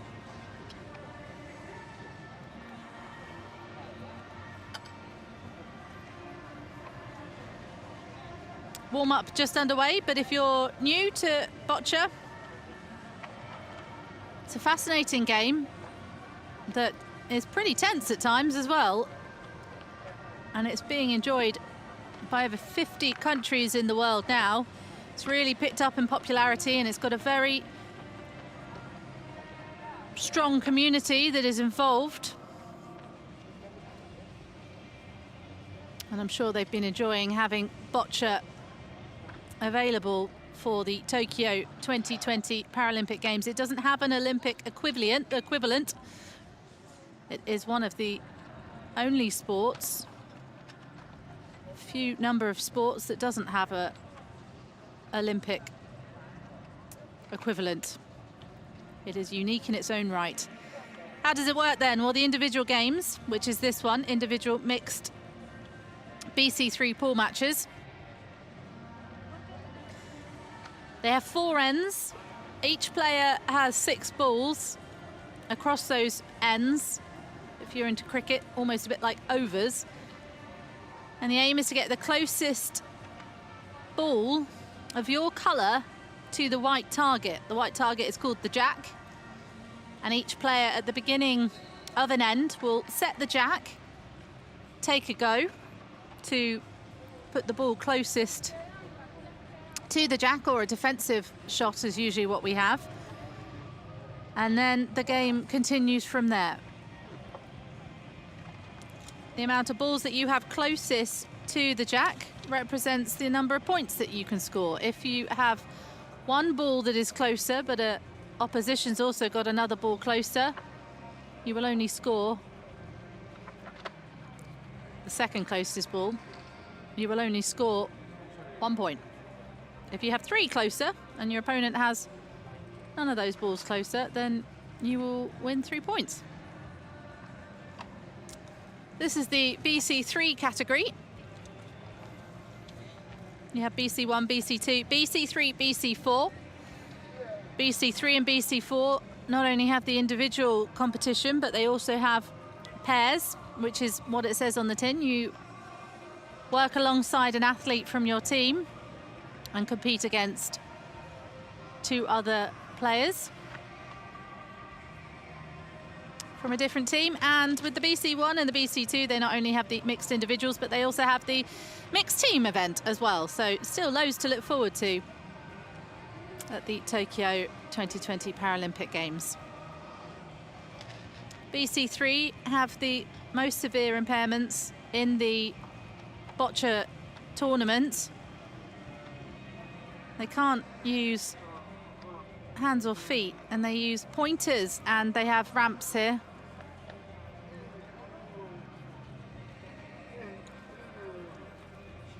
Usually the pointer is held in their mouth or attached to their head, or sometimes attached to their arm. Some can hold it in their arms, in their hands rather. Every athlete is different. The interesting thing about BC3 is they do have an assistant. The assistant, as you will see as the match goes on, will not be allowed to face the court.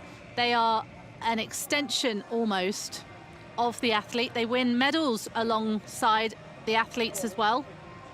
And they work incredibly hard with their athlete to get the communication perfect in these games.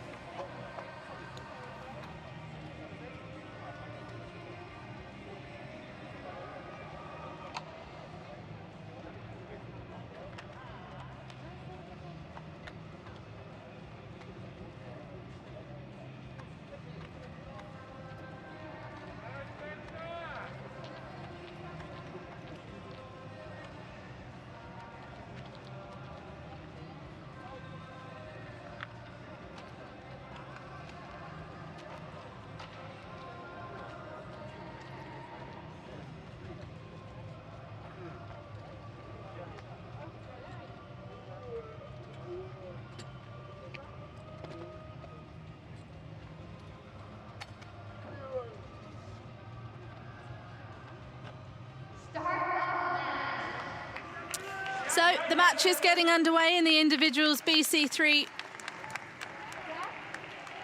Pool F match. Alexander Lagustav from the Russian Paralympic Committee alongside Adam Pesca from the Czech Republic.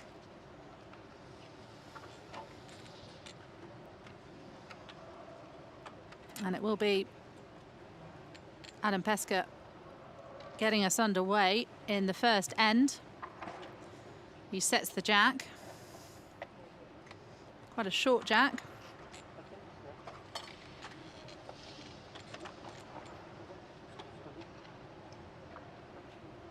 BC3, the only category to use ramps.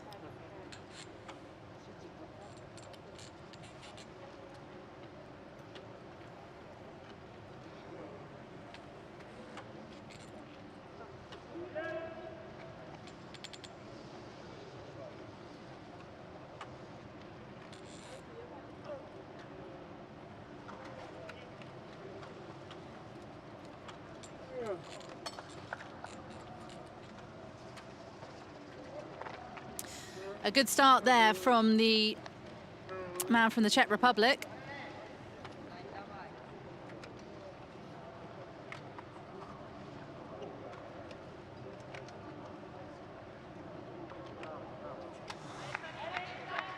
You want to set your first ball as quite a defensive ball, and that's exactly what he's done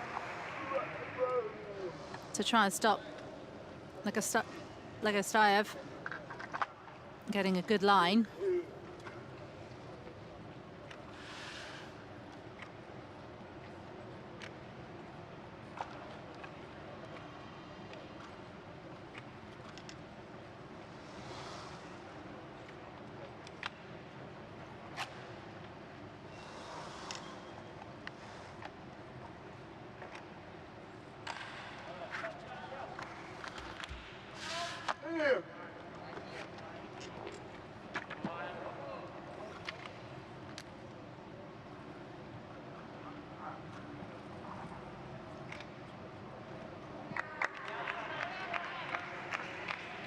Lisa Hassans is the referee.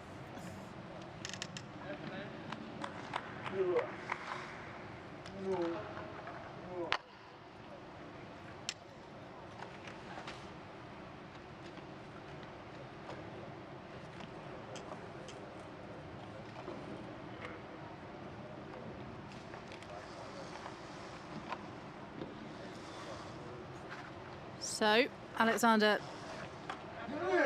alongside his father, Sergei, who is also his coach, as well as his assistant, helping his son try to get into the quarterfinals, and that's a good ball. The assistant not allowed to face the court.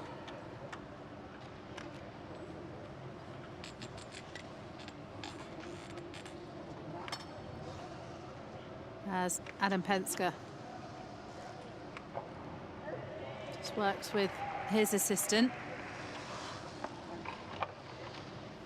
who is not allowed to communicate, bar asking exactly what they would like at this point.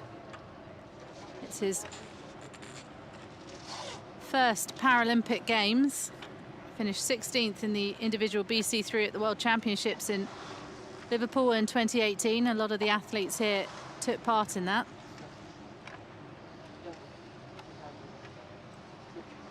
Just getting that pointer to exactly where Adam would want it.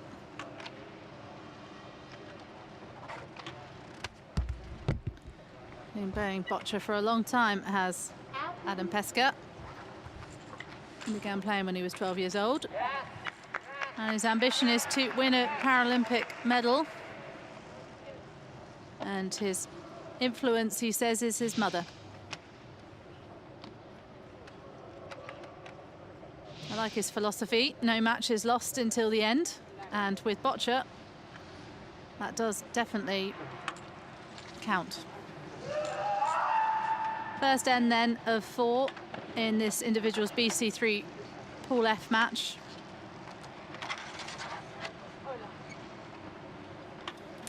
BC3, you have 6 minutes per end, and throwing the jack is included in that time as well. A little bit longer because they must put the ramps together and stuff too. That is a nice shot from Adam Pesca. Trying to open it up a little bit there. So he's just trying to push on Alexander Lagustav.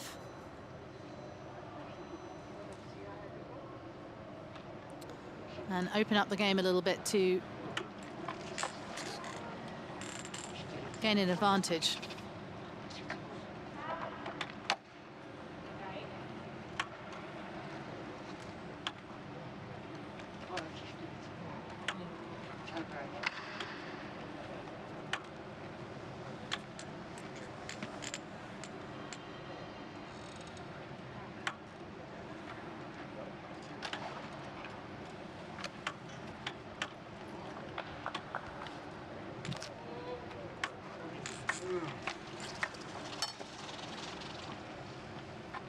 Nice ball there from Adam Pesca. He opened it up well with the ball before it, and then gave himself space here to just nestle up alongside the jack. Lagustav up next. His dad is the assistant, working with his son. Lots of family connections in Boccia.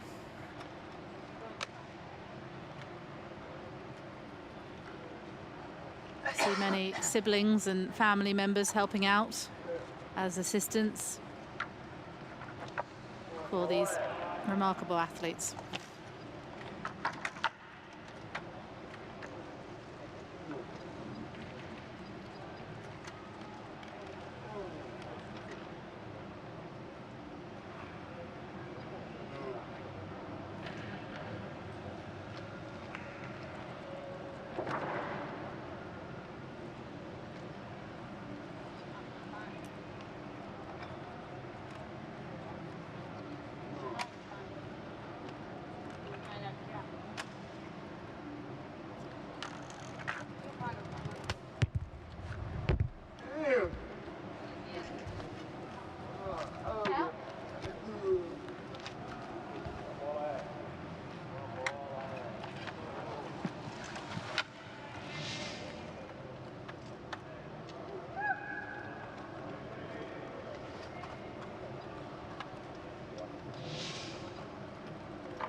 One minute.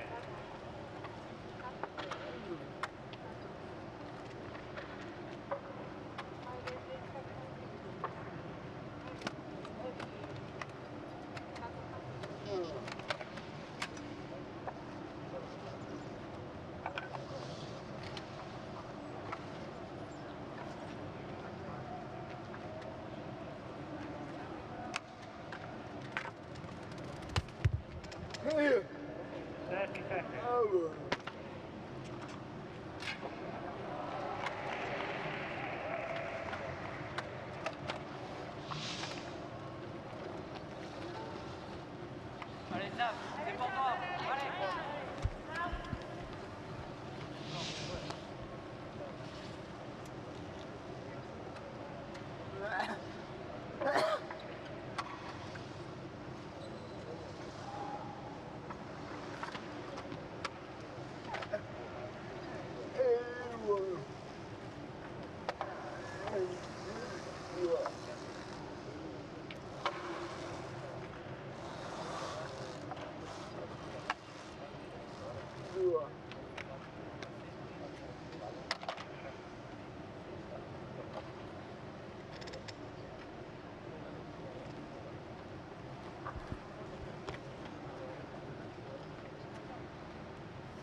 A slower ball there for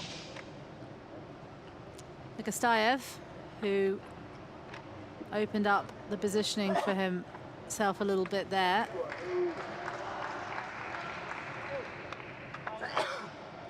Now he'll try and push on. The ball to try and get it a bit closer to the jack. 30 seconds.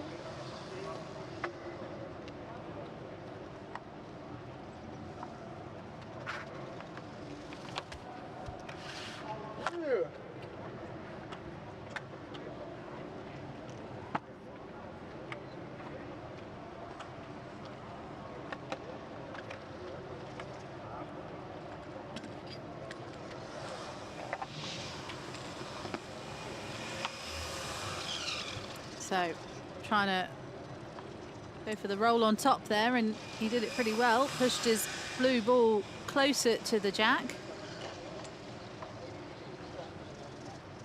Pesca just taking a quick look at the setup.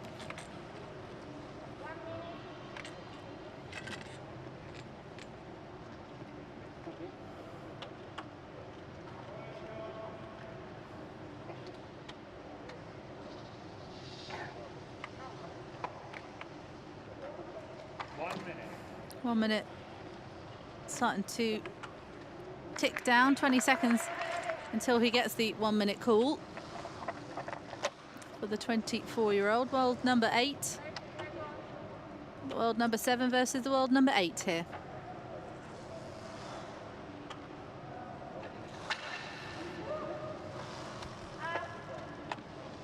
So not quite close enough for Adam Pesca there.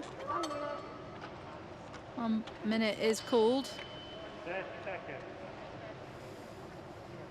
You can hear other matches around also being called, but the clock you need to pay attention to is our top left here. All the courts in session are quite close to each other, and also it is quite quiet here due to no fans. 30 seconds being called then for Adam Pesca to roll this penultimate ball of his 6.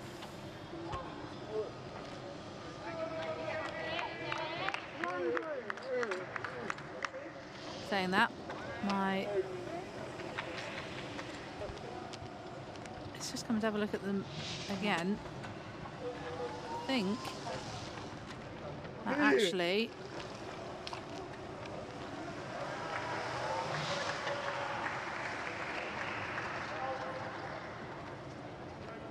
So it's 1 blue. And finish. 1 blue. So my maths there clearly letting me down a little bit as he was on his final ball. However, it is Adam Pesca there who has to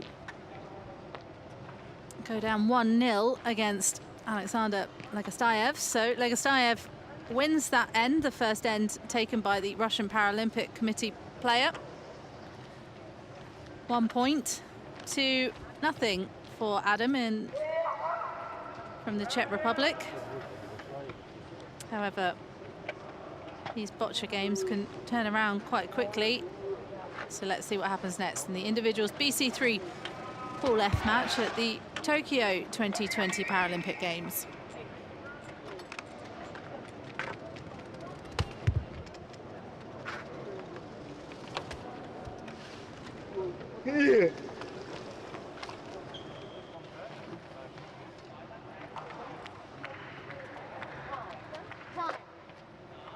Jack.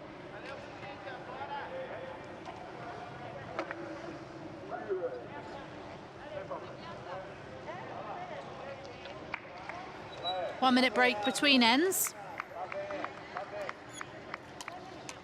But now the time is ticking down. The jack is to be set by Alexander Lagustav.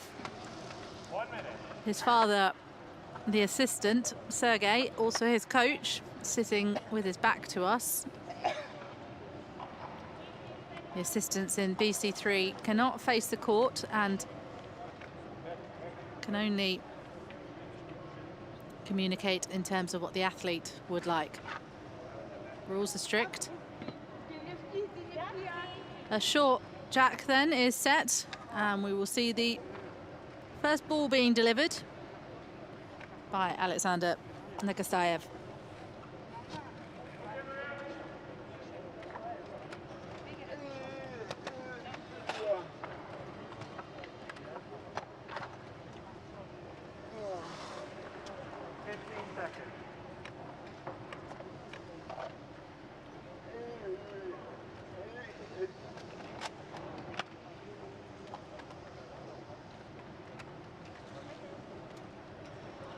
Time. Jack.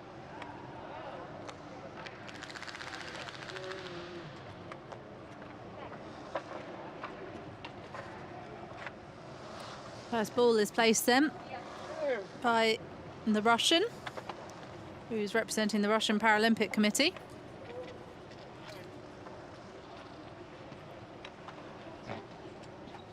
He likes to play chess as well in his spare time.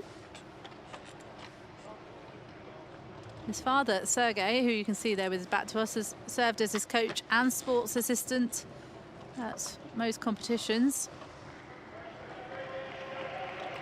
Let's turn our attention now to Adam Pesca from the Czech Republic, 24 years old.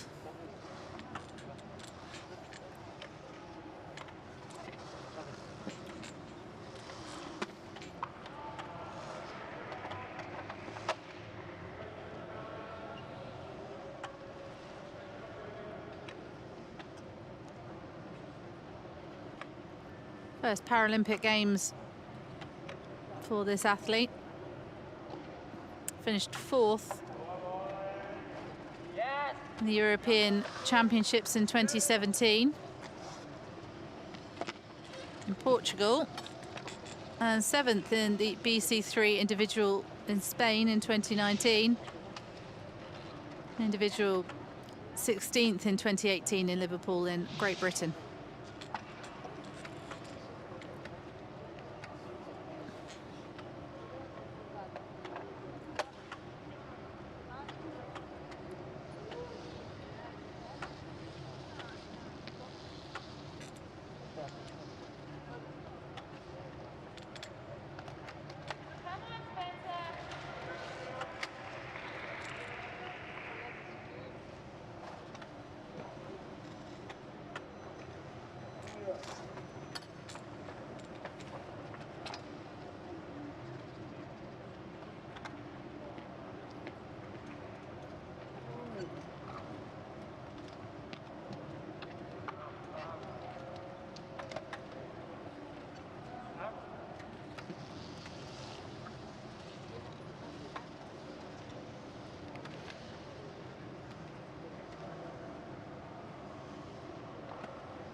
Four minutes left of his 6 allocated minutes then for Alexander Lagustav.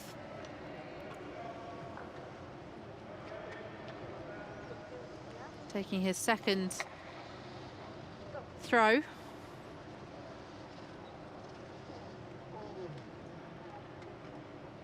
to be quite a pacey one from higher up.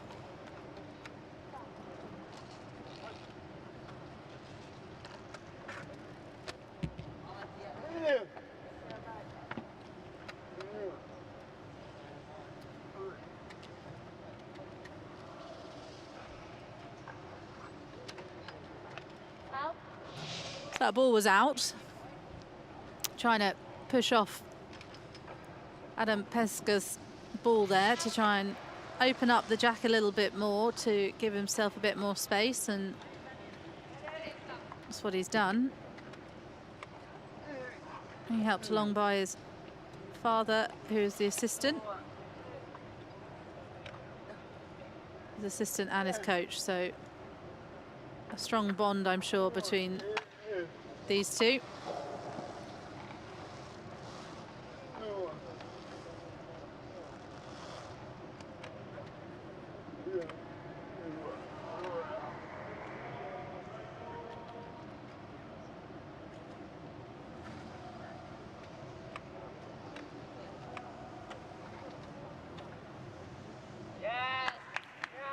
So the referee, Lisa Hansen, just going to have a look there. She's just going to, looks like she's stopping the time just to have a quick look, but we'll see. Yeah, she's put a stopper on the timer just to see who is leading at this point. And it looks as though it is Adam Pesca who's still got the closest ball to the jack at this point.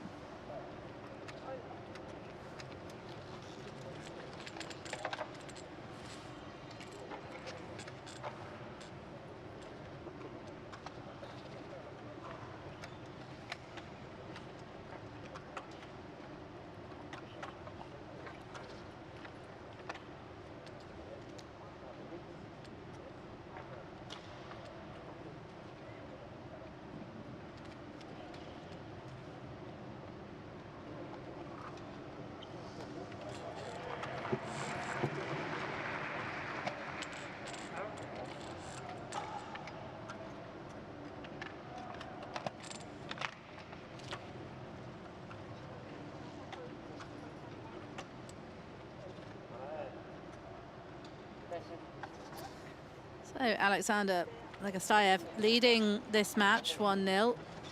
Adam Pesca looking to get off the mark still in this second end.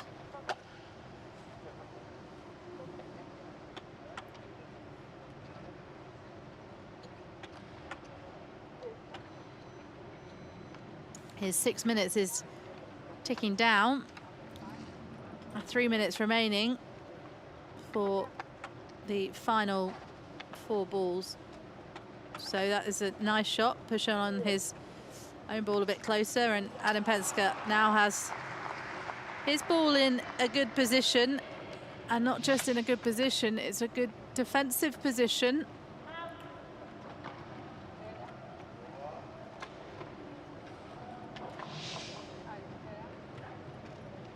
However, there is a little opening for Lagustav to capitalise and try and get closer. Such an incredible game of accuracy here, working with the assistants. They do get medals, the assistants.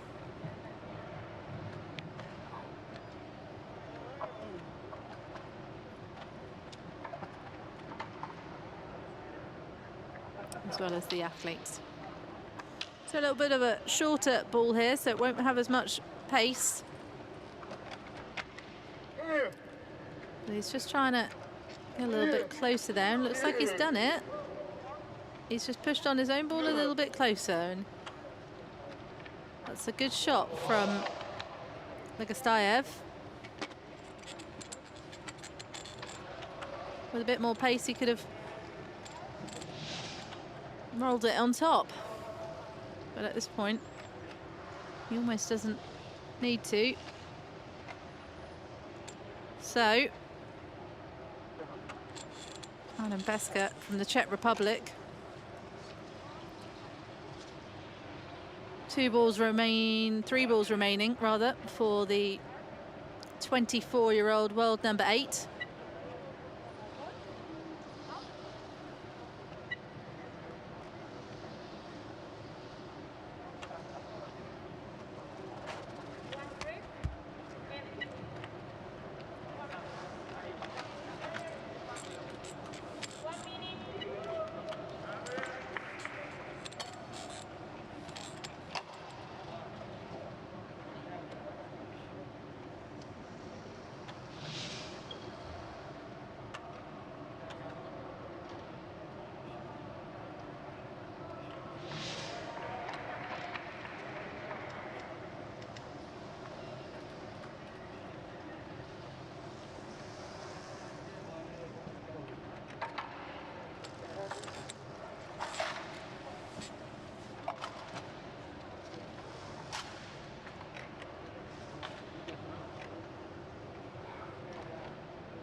Excellent from Adam Pesca there, who just opens the jack up a little bit more.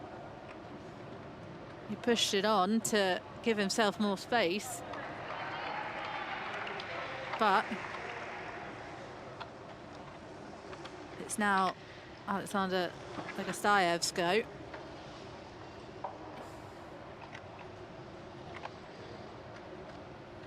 And has he got a good position there to have a clean line?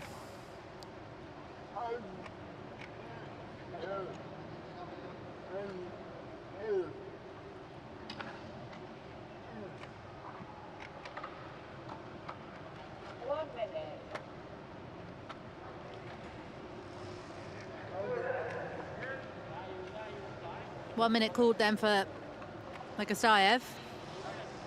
2 balls remaining. And that's excellent. You can see that he is incredibly pleased with that one. And you have to say, you can see why. Nice pace ball with the advantage of the jack being opened up. Just nestled in next to the jack. Excellent. The issue Adam Pesca's going to have here is that he's got a bit of a wall of balls in front of him. 2 blue, 2 red. Before he can get through to the jack. So I think what we'll see here is, I thought we might see a more pacey, higher up ball, but it looks like we're going to the mid of the ramp. And that is an excellent shot. That is a really excellent shot. Hasn't quite got close enough to the jack. It's his final ball. So you would think here that Lagustav will use his final ball to try and gain more points, but as it stands, he's leading 1-0. 30 seconds. So 30 seconds is called for the final ball for Lagustav.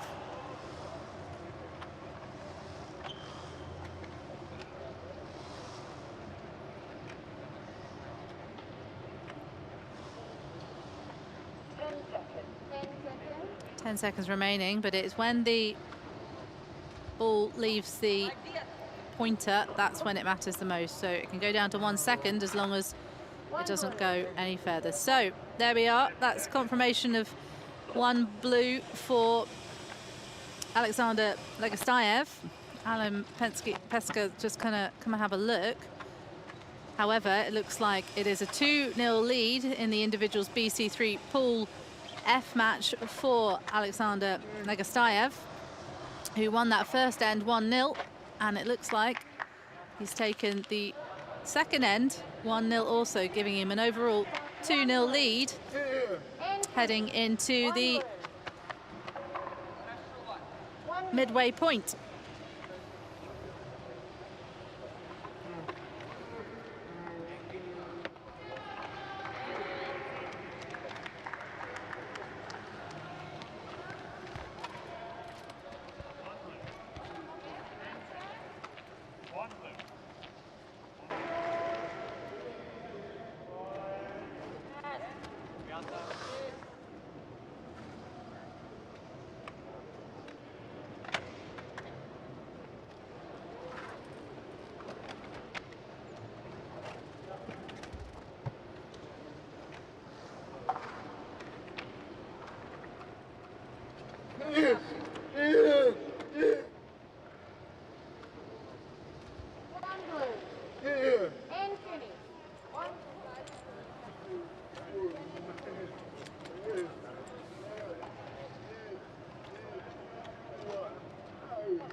And 3 getting underway for the Tokyo 2020 Paralympic Games for these individual BC3 pool matches.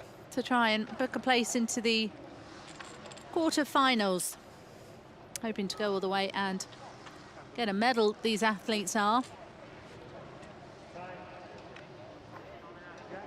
This is the top two in the group as it stands. Adam Pesca and Alexander Lagustav. But it is Lagustav who has a 2-0 lead in this match. And Pesca setting the jack, a pretty long one as well. A very long one, actually. So, be fun to see what we can do from here.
First ball then for Adam Pesca.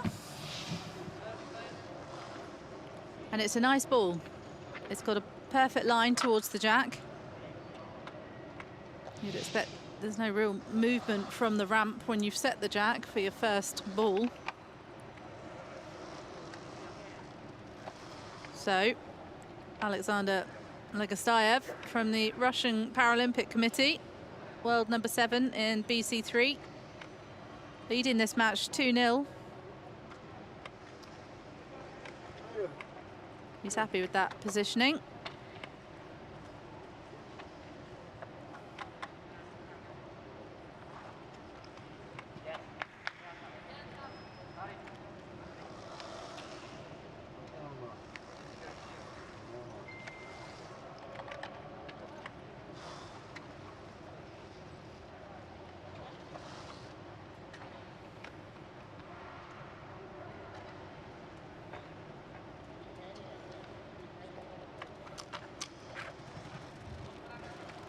Very pacey, that one, and it goes out, so it's a dead ball.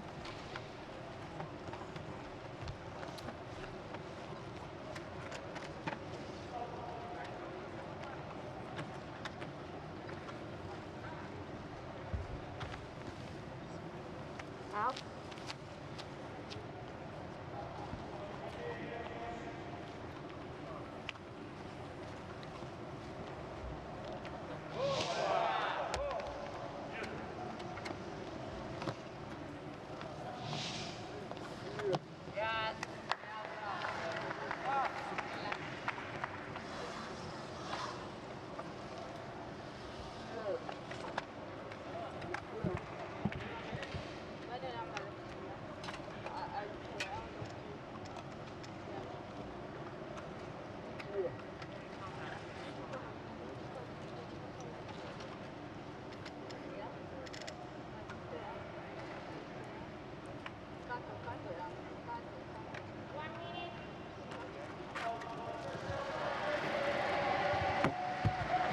Be a dead ball again.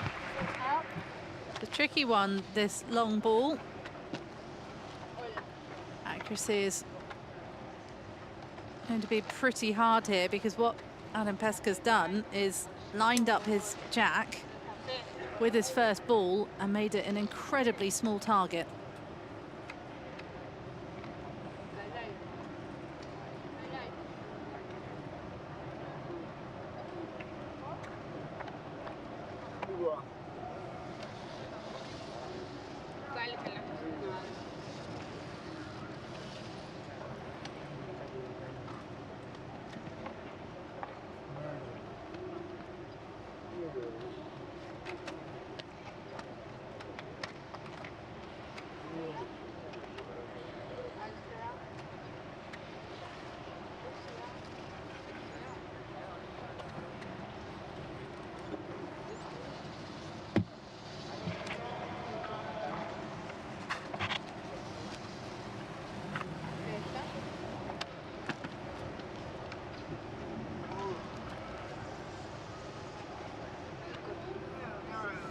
a better shot there, but still not able to get closer to the jack, but it does give him a bit more of a opportunity to push on his own ball a bit closer to the jack from here.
So 2 balls remaining then for Lagustav. Interesting to point out at this point then that all athletes tend to have a backup jack position. They have a favouring one, and then they'll have a backup one to try and open the game up, which is exactly what Adam Pesca's done here. But they use their secondary position when they're down on points and need to get back into the game. So this is why we're seeing such a long ball from Adam Pesca. This is why it's such a game of skill and strategy, and they really have to think not only about the positioning of the jack from the start and where to set it, but then also how to throw their opposition off from scoring more points.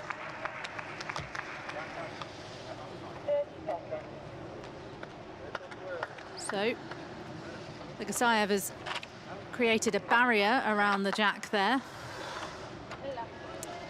to try and make it a bit more difficult for Adam Pesca here. He's going to take a look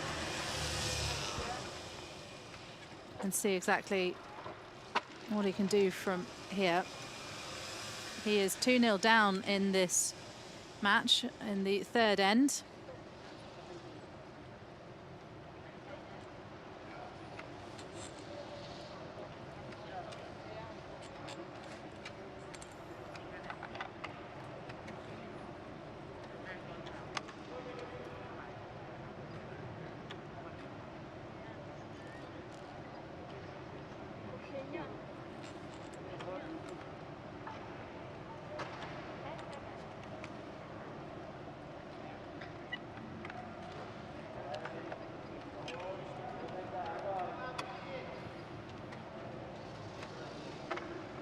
So you'll see here that it is very important to hit that ball when it's on the ramp. That's a nice pacey ball. There's a good smash there from Adam Pesca to break through the wall. He's got a lot of balls remaining here, so this end could be very much in his favour.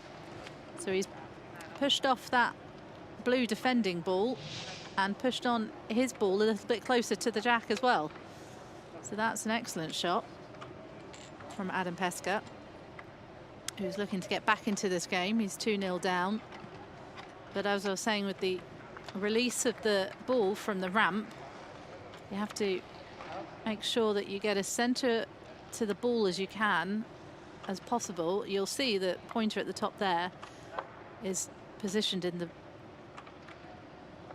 right in the middle of the ball, and that's to make sure that there's a nice smooth line for the shot, because if you're slightly off, the ball can spin. I thought we were stopping a bit for time there, but we're continuing. 2.5 minutes left for Adam Pesca with 3 balls remaining.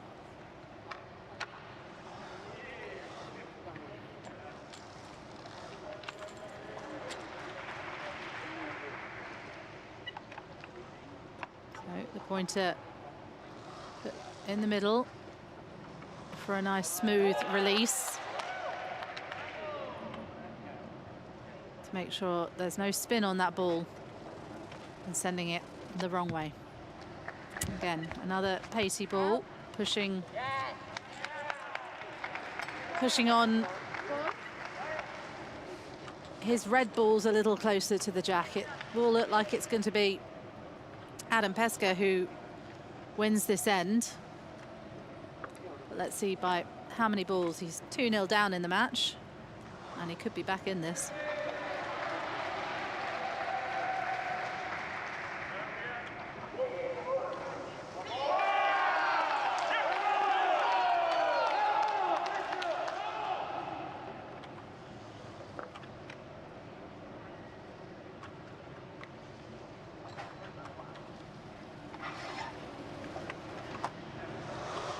Slower ball there for Adam Pesca, who is now trying to see how many balls he can get closer and how many points he can score here. 1 minute.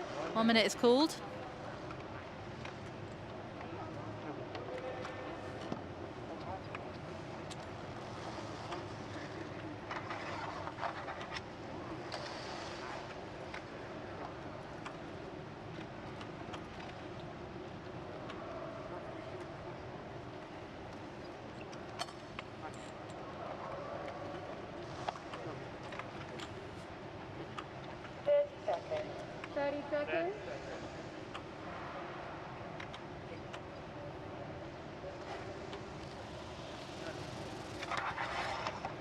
Pushing on his own ball a little bit closer there for the final ball.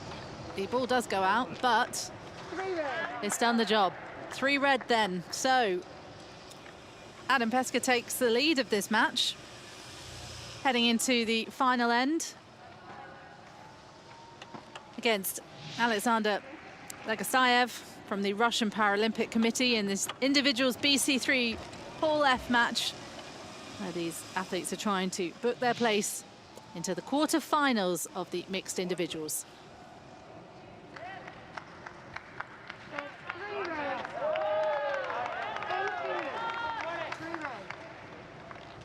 So as I said, the games can move pretty drastically, and that is a prime example,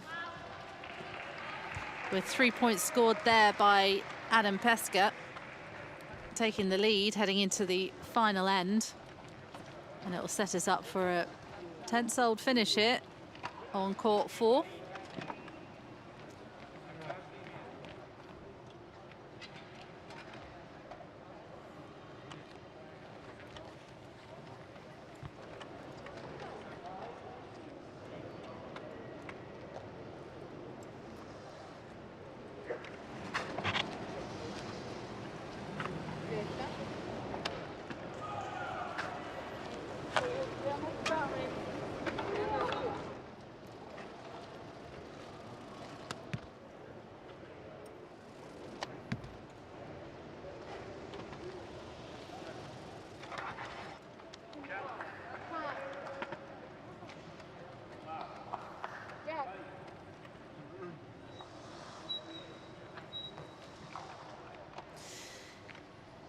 End 4 getting underway in the individuals BC3 Pool F match.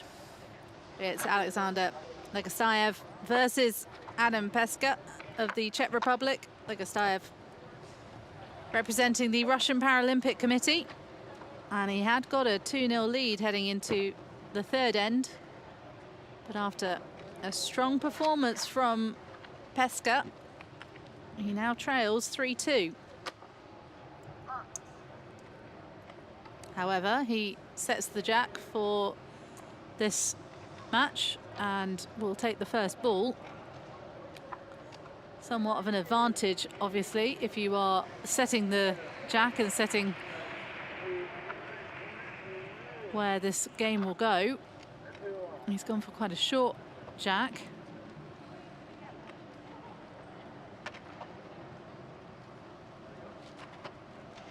As his father, coach and assistant Sergei just places the ball on for his son, and that is it's a good start. You want to make sure that you make it as difficult as possible for your opponent, and that is what Lagustav has done. He's blocked as much as he can with just the one ball that he can place.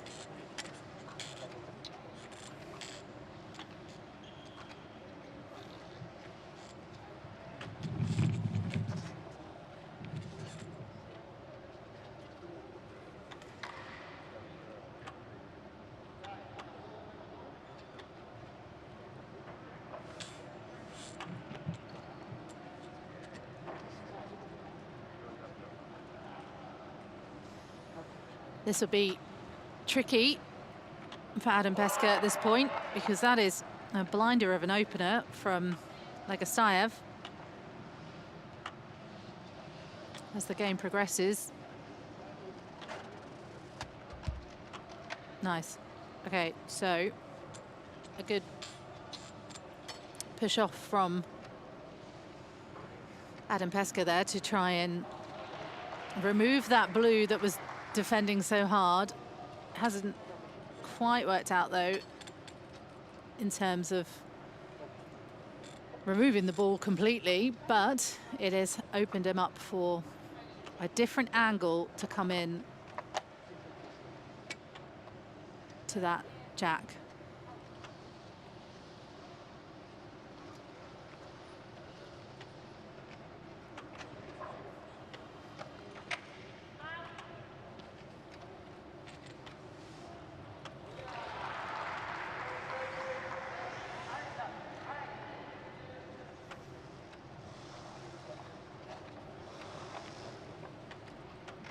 And excellent from Adam Pesca there, because he thought about the first shot, made it easier for himself to find the line to the jack, and doing so has also set up a bit of a defense against Alexander Lagustav.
So that jack must be pretty heavy, because that was a pacey ball and it didn't seem to make much of a dent.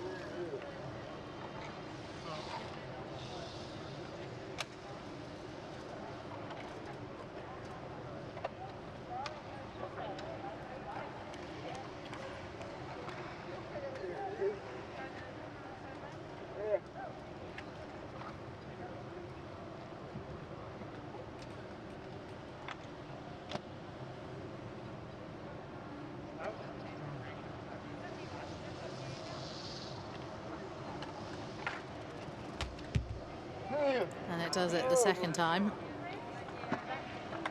That pace was perfect to push the defending red ball out of his way, so he has a better line towards the jack, and also the added bonus of one of his own balls in front, closest to the opponents, the athletes rather, the competitors. And so what he might do is try and push that blue ball a little bit closer to the jack, or he might target the red ball and try and push that even further away from the jack. We will see what he decides to do here.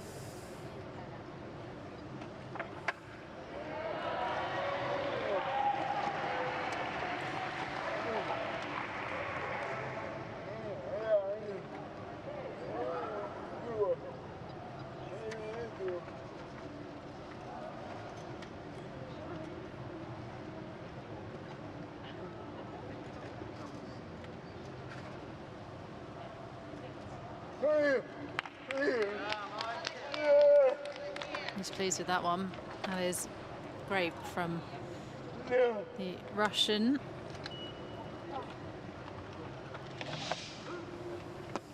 Who did neither of what I said he may do. He went straight down the middle and took the shot. Excellent. Adam Pesca's go now.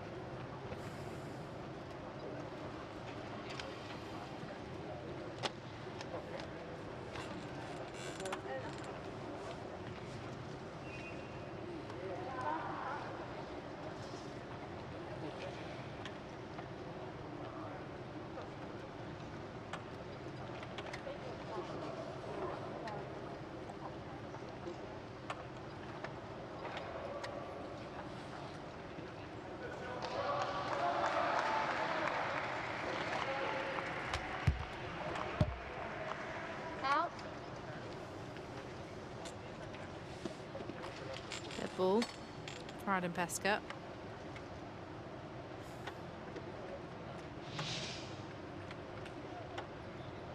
Slightly think it got a little bit off course, that one. Seemed to have a little bit of spin, so I think what he was attempting to do was move that blue that is closer, but because it got a little bit of spin on it, it sort of only slightly lost its way.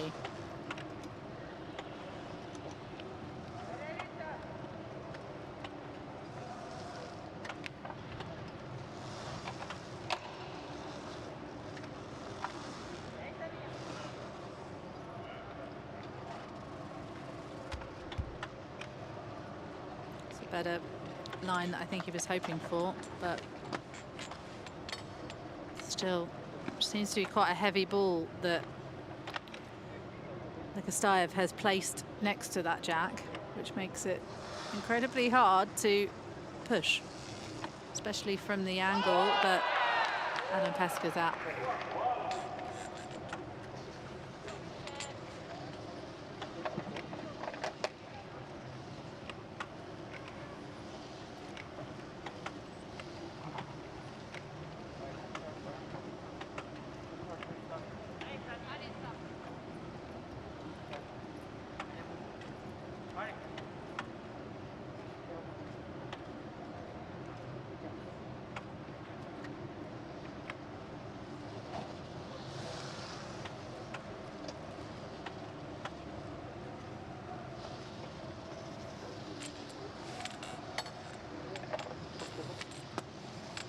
So in this next shot, he might try and push off that blue ball, which is currently sitting closest to the jack. It just got ricocheted a little bit off the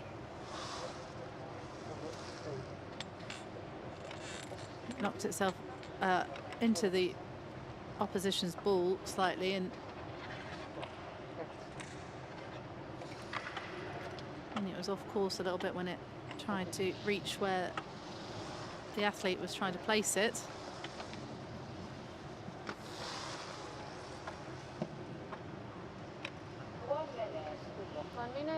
The reason I stopped myself from saying ricochet there is because a ricochet in Boccia is a shot played to rebound off a ball into a scoring zone.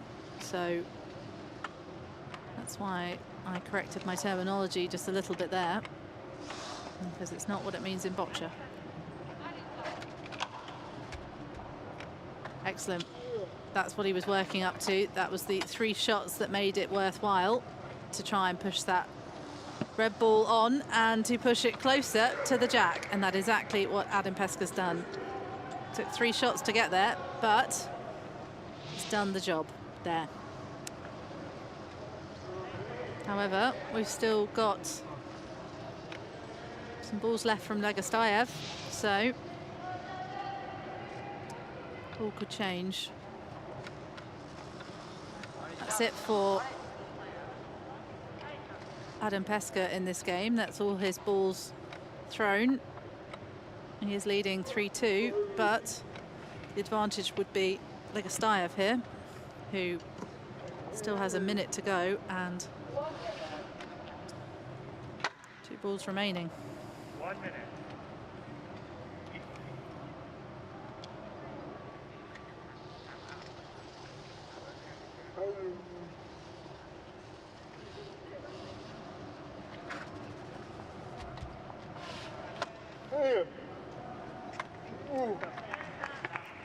I think we're going to have to see exactly who's leading that.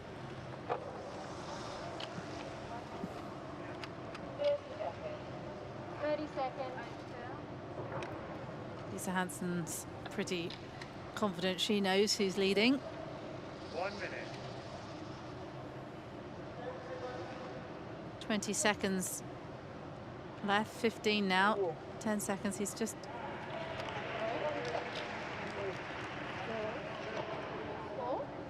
asking what the score is, but it's a bit late here. He might lose this last ball.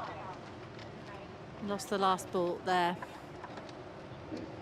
Time is up. So the final ball is not thrown. Lagustav wanted to see what the score was just at the end there, so they're both going to come over and see. Cheers around the centre for another game that's going on. But let's concentrate just here on exactly what this score is. At the moment, it is 3-2 to Adam Pesca, but Final score. let's see where this one ends. I think it might be red. Looks like it could be Adam Pesca. That one's further. She's just saying to Adam Pesca that one is further, so that won't be an extra point. But that does mean that Adam Pesca looks to have... Let's see which way. She's saying blue. So it's Lagustav who gets the 1 point there. So in fact, looks like we're going to a tie break. Individuals BC3 Pool F is going to a tie-break match between Adam Pesca and Alexander Lagustav. No points are scored in the tie-break. However, winner takes all. If there's no winner after the first tie-break, then we go to another one and another one and another one. There is never a draw in Boccia. So, tie-break on court 4 then, in this individuals BC3 Pool F match.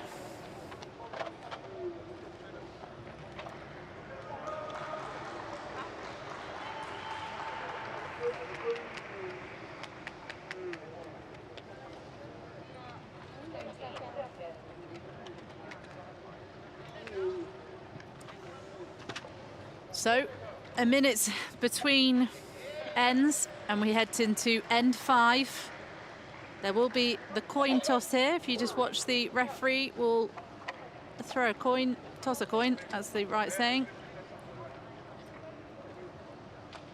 And it will decide which colour will go first. So who will set the jack? Time doesn't start until this happens. Coin. Oh, the pressure. It's always a bit much. I'm not very good at doing the coin toss either, to be fair.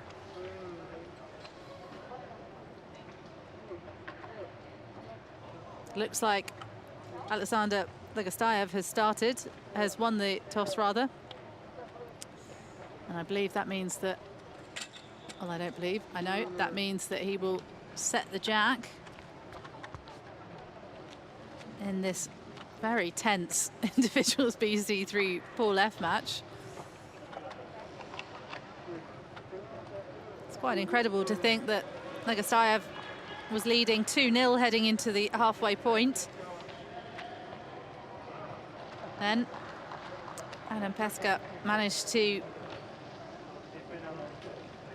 take a 2-0 win in the third end, which then left it at 3-2, and then it went to 3-3 at the end. Hence the tie-break situation.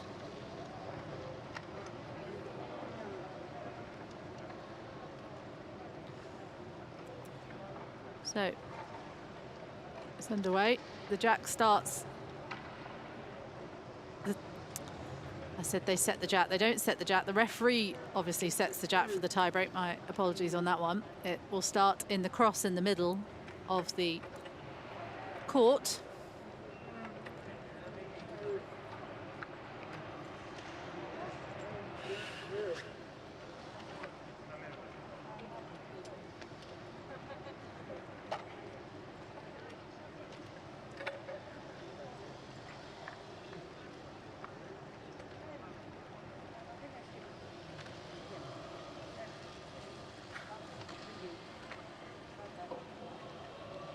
First ball then thrown, and it is a pretty good shot.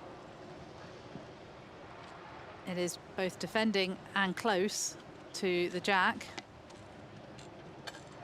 Lagustav with a very strong opener there.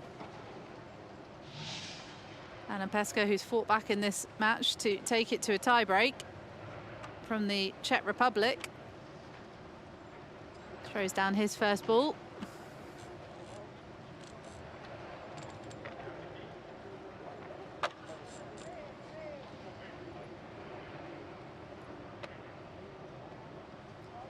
His assistant, Ivana Peskova, just helping get everything perfect for the athlete.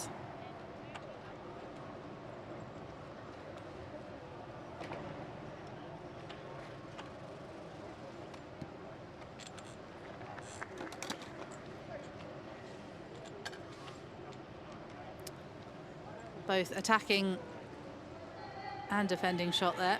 I'm not sure you can have both, but more attacking. Should we stick with that one? An attacking shot there from Pesca, who has both knocked off the blue ball from the jack and also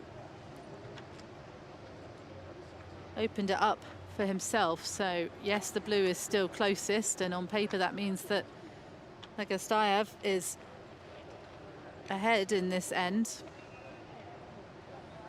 It's sort of irrelevant at this point with the amount of balls remaining and where we are within the match. Tie-break then here for the individuals BC3 Pool F match. And that's exactly what he was trying to do. An excellent shot there from Pesca. He's closed the gap there for the line as well. Actually, that's a very, very nice shot, because as you can see there, where Alexander Lagustav, where his ramp is and where the box is that he's in, is almost in line with where Pesca's put that red ball.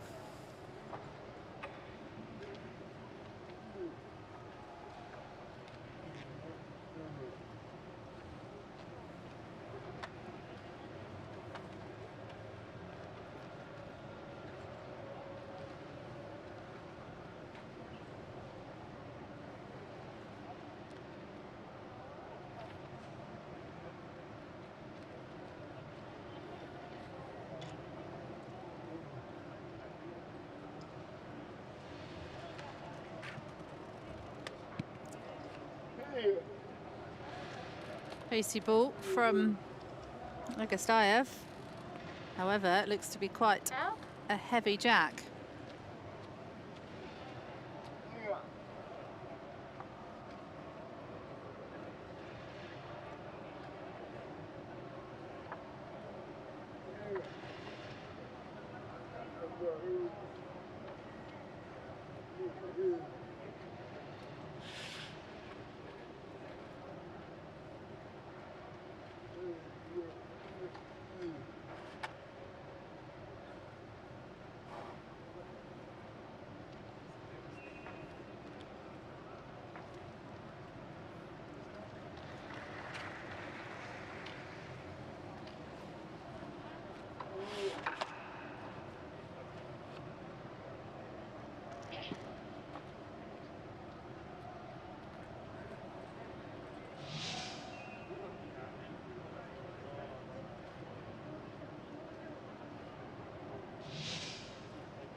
Remains Alexander Lagustav's go. That red ball's still closest.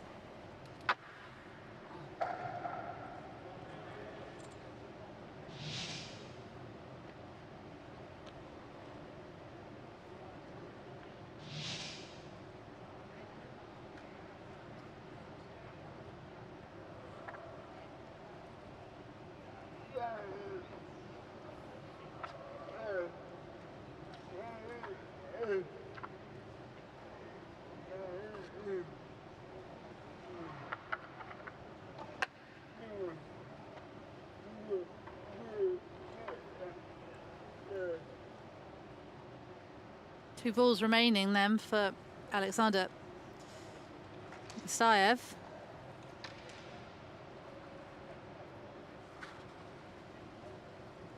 Just trying to build a defence around that ball now.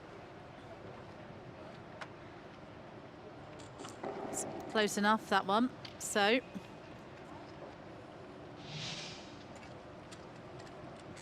and Pesca next up.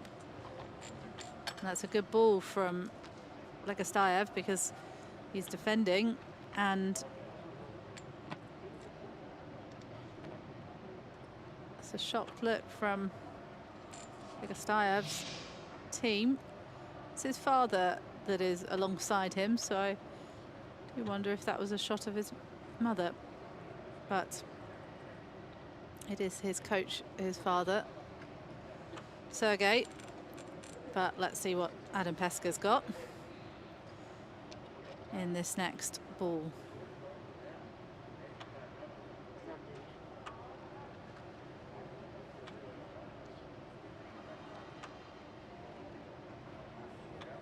This is a tense one.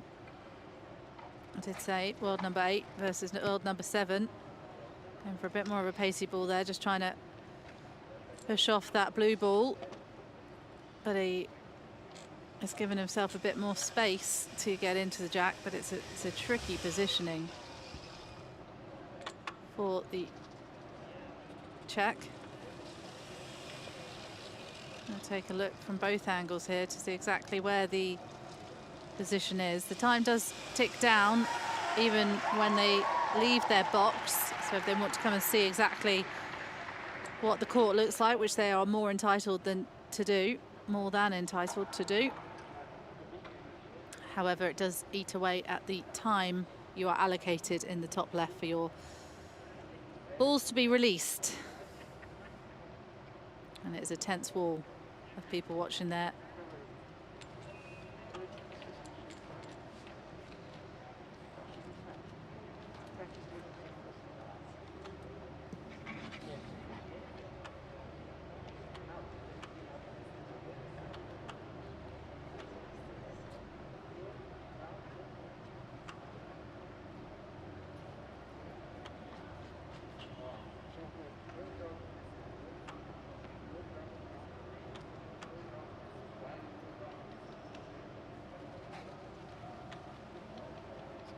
Excellent there.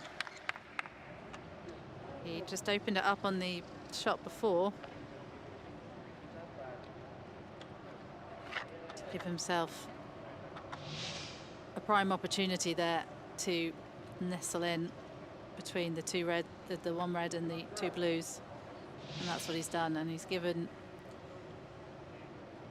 Lagustav's ball a little nudge out the way while he did it, so that's excellent from Adam Pesca.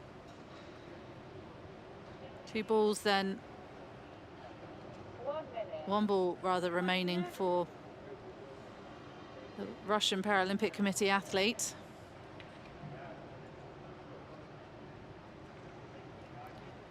This one he'll have to make count because we're in the tie break. Whoever wins this wins the match and potentially goes through to the quarterfinals. 30 seconds. 30 seconds. 30 seconds left. He waited a bit too long last time with this last ball at the last end and wasn't able to take his final ball. Not going to make the same mistake here.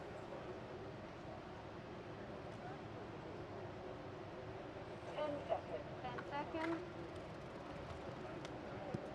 Excellent. Tried the roll up and over.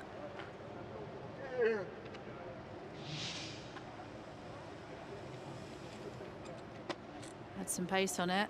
Knocked the blue ball closer. And that, as it stands,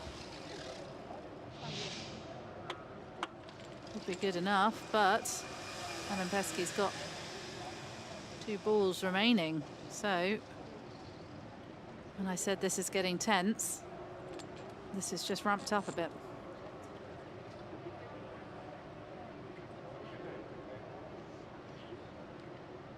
Hand on the shoulder from Lagustav's father, just in the background there. Really is a family affair for them. But let's see what 1 minute. Vanna 1 minute. Peskova and Adam Pesca can do with their final 2 balls. And that is pretty excellent. He went for the smash, a heavy ball. And he looks to have won this with a ball remaining. That is an excellent roll on top there. Roll up and over, rather, I would say, is that one. 30 seconds. 30 seconds. 30 seconds left for his final ball then in this final end of this tiebreak in the individual BC3 Pool F match. And the other matches around have ended, bar one. All eyes on court 4.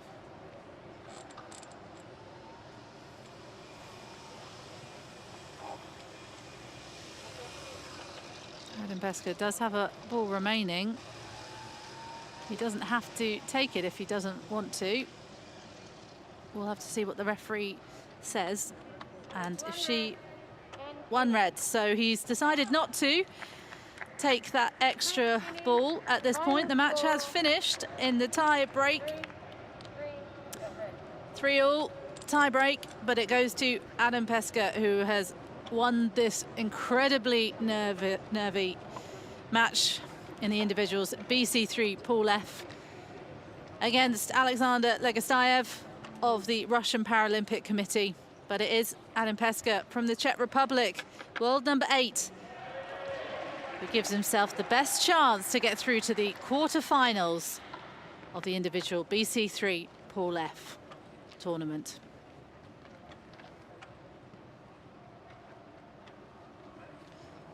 So he'll want to get through to the individual BC3, part of the tournament where you become individual BC3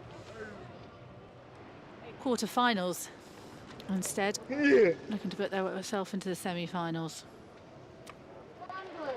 It's Adam Pesca who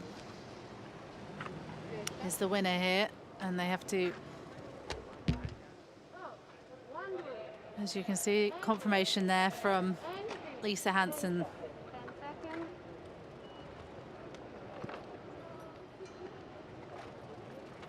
Some amazing shots in this match. Adam Pesca came down from 2-0 down to take it to the tie break. So just have to sign this one off.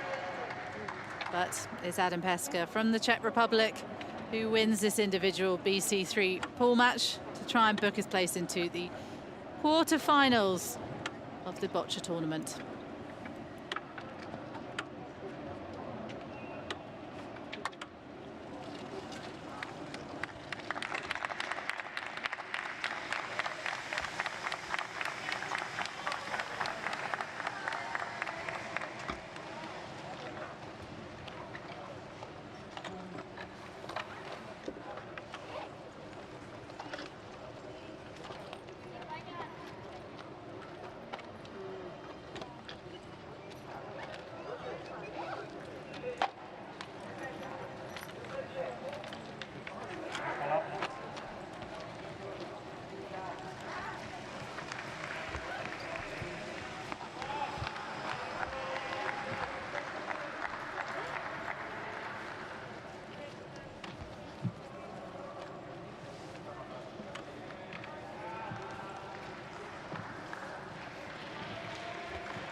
And on court 2, 4-3, Great Britain Scott McCowan wins against Australia's Spencer Cody.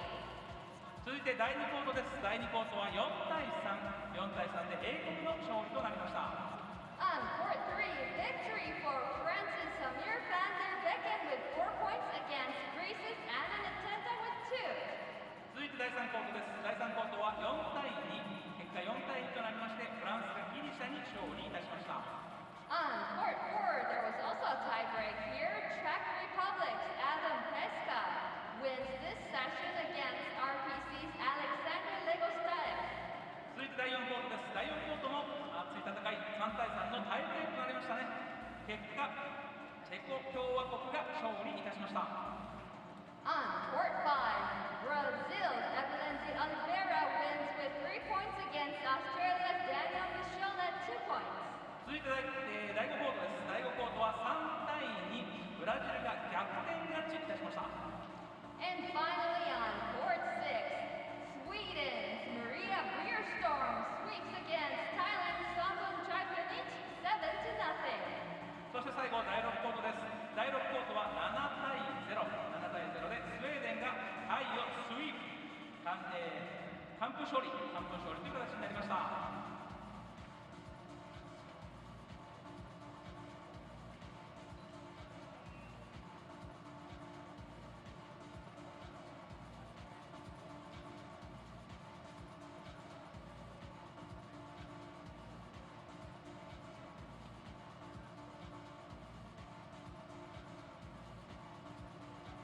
The following athletes have made it to the quarterfinals.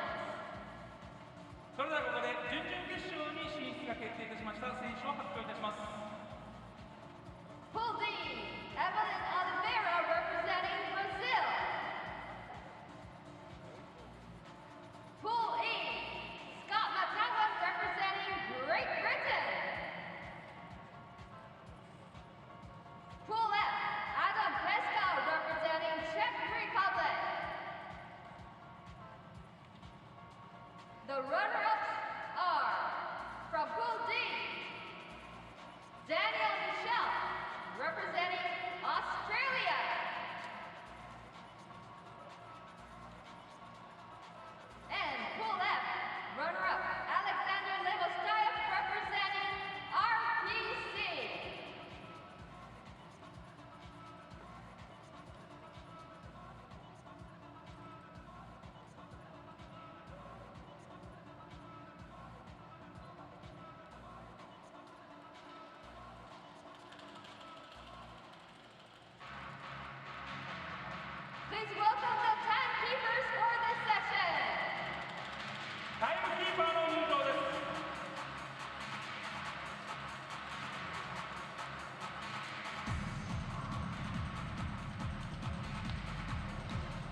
Selena Hernandez. On court 4, 第4コート Thailand, タイ represented by Waterfront Boccia versus Israel, イスラエル represented by Nada Levine. The referee is 審判は Fu Liang Wang. On court 5, 第5コート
So this match soon to get underway in the individual BC2 Pool D matches, trying to put themselves into the quarterfinals.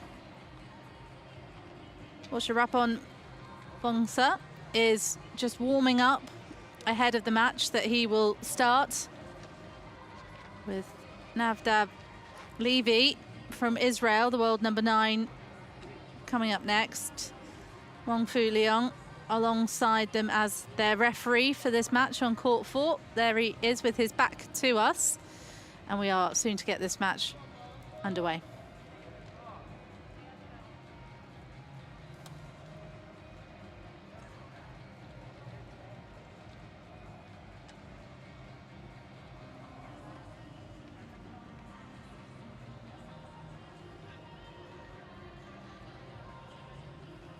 So the music will die down in the stadium once everyone is ready to get underway.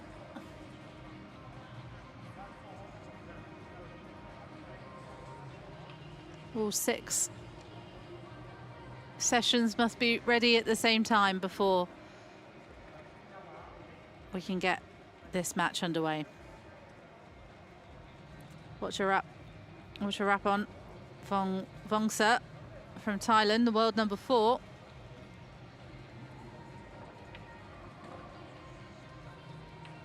Faces Navdav Levy from Israel. So here we go. Let's get this underway then, shall we? The individual BC2 Pool D match. The final match of the preliminaries for these athletes. 4 minutes on the clock at the top left. That will explain how long they have left to throw their 6 balls per end. Bongsa has set the jack quite short. Obviously on his side, they tend to do that more often, have their jack on their side to make it easier to defend and get the right positioning to get the maximum points. Navdav Levy then,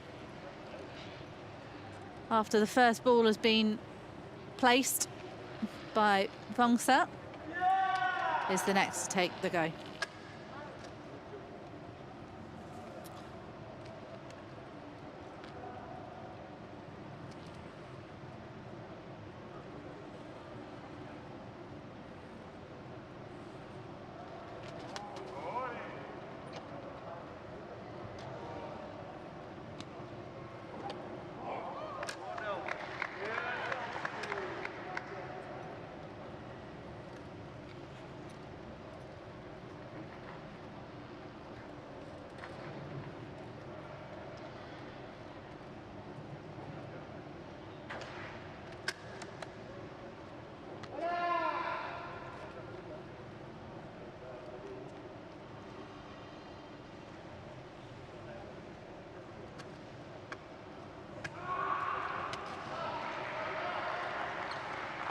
Second ball then from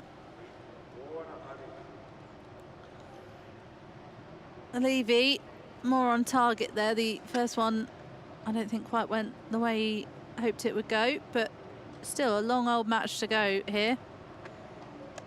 World number 1 from Israel. Gets that ball much closer, and he's happy with that. A cheer from the team watching on the sidelines. All of these events taking place behind closed doors, no fans here to watch. However, you can imagine that this stadium would be quite incredible with a full crowd.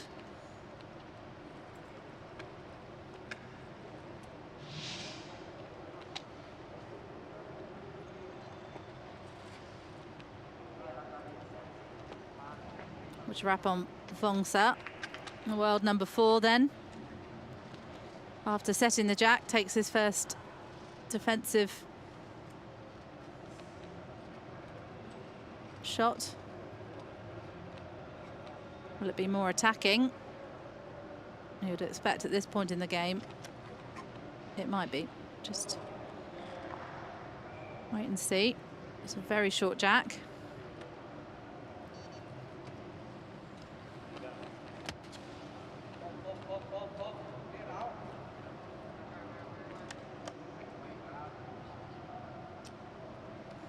Not quite what he wanted there. You could see Boccia was unhappy with that shot, and it's a difficult one for the Thai because he was being blocked by his own ball, but he still sees a little bit unhappy with that one. The blue ball's still closest as it stands. The balls are differing in terms of their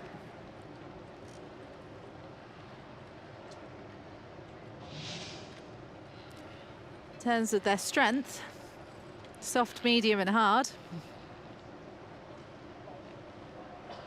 And also some of them are somewhere in between. So just the push on there, trying to push his balls a little bit closer to Jack. The frustration showing a bit on Boncia's face there because that's not quite what he wanted to do. He's still got another chance. He is on his 5th ball now of the end. It's a much quicker match than some of the other games, and he's pleased with that. He can relax a little bit. Still now in command a little bit more.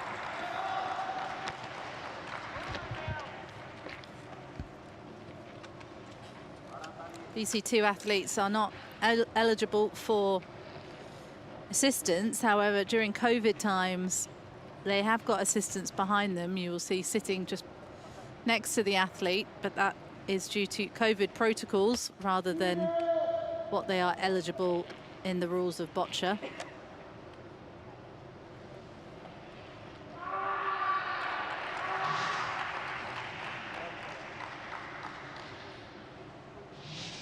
You'll see, though, that assistant will not talk and will not communicate whatsoever with the athlete, even between ends.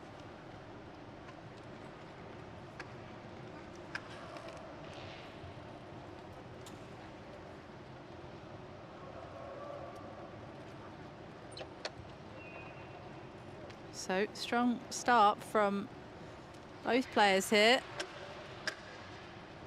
I think we're going to see quite a competitive match in this one. First end. One of 4 ends. Final ball then for the Israelian, who I think managed to get the ball just a little bit closer. Couldn't quite see what the referee Wong Fu Leong was putting on his paddle, but I'm sure we will see very shortly. Final ball then for Boccia Boccia.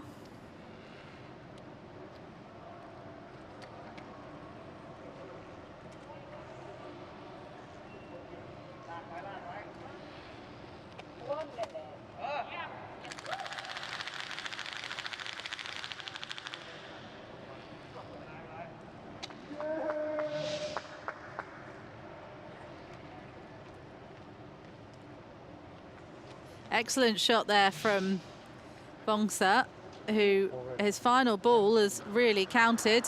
2 red then in this first end.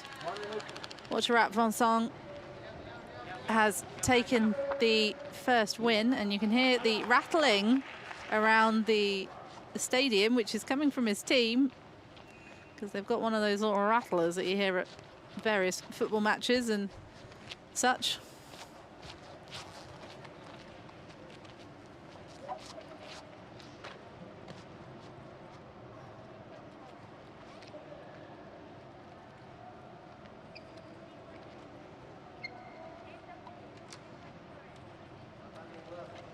So a strong start in the individual BC3 Pool D match for Boccia Boccia, the world number 4 from Thailand.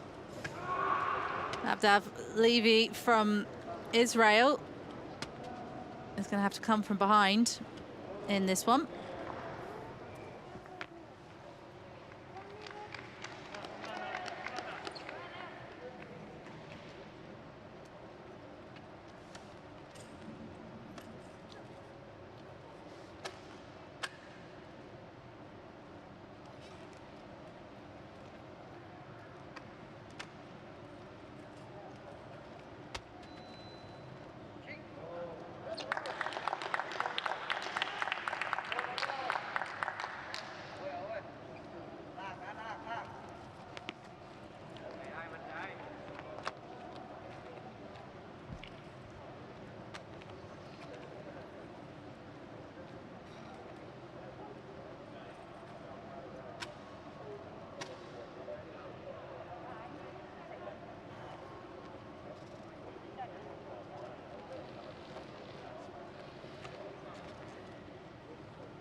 Boccia's second Paralympic Games.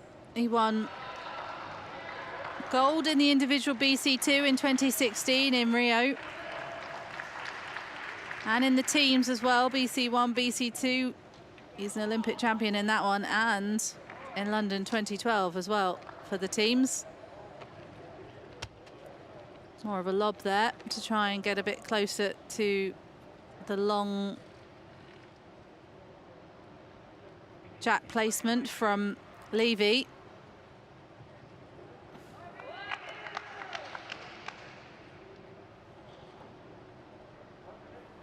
Took up Boccia in 2003 while at school. Excellent. That's an excellent shot there. Not only defending from what Levy is going to plan to do here, but he's setting himself up just with the two balls, a bit of a barrier.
So he's trying to push off the red ball of Boccia at this point. It's a tricky Jackie set here because it's quite long and Boccia has defended it quite well. Still Boccia closest at the moment, but that is a good shot, trying to put his close. I think still though it might be Boccia who is closest. Yes it is, only by the smallest amount, but every single tiny millimetre matters in this match. That's why it's so important to be so precise and accurate, and why it's so incredible what these athletes do. So that final shot, I'm not sure exactly what he was hoping for, but that is his 6 balls over for Lagustav Levy from Israel. He's trying to, I think, push on his ball closer, but unfortunately it hit the red ball of Boccia's. However, now very strong position for Watcharap Bonsonga.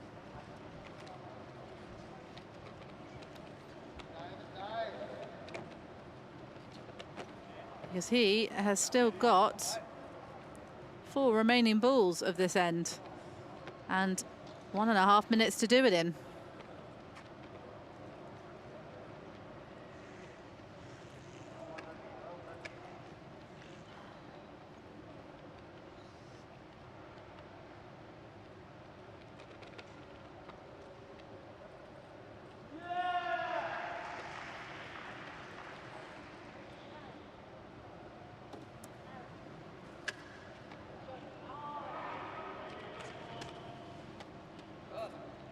Trying to roll on there, and he might have got himself in a bit of trouble there. He's asking what the score is because he's actually moved the opponent's ball closer, and that's not ideal at this point. Yeah, as you can see there, it's knocked on that blue ball, knocked off the blue ball rather, closer to, he's taking a look. See if we can hear what Wong Fu Leong is saying.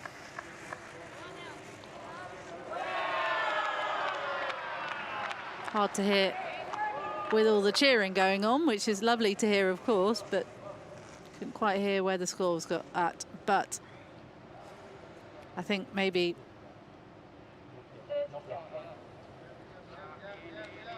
that's it. He's decided to say no play at that point because it is tricky. Let's double check to see exactly what the referee is going to decide here, but I think it'll be 1-0, but I think we might have to measure.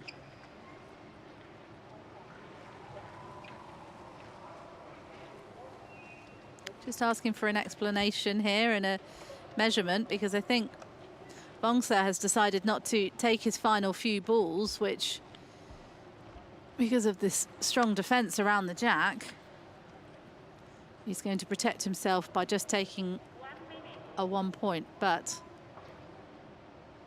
yeah, you can clearly see there the blue is further away, so it looks like it's going to be 1 point for red. Let's wait for the confirmation from Wong Fu Leong, who has said 1 for red. So that means N2 is over. 1 minute is shown on the clock between ends. Wacharat Boccia is now leading 3-0 against Lagustav Levy of Israel, as these pair look to qualify themselves into the quarterfinals of the BC2 category here at the Tokyo 2020 Paralympic Games.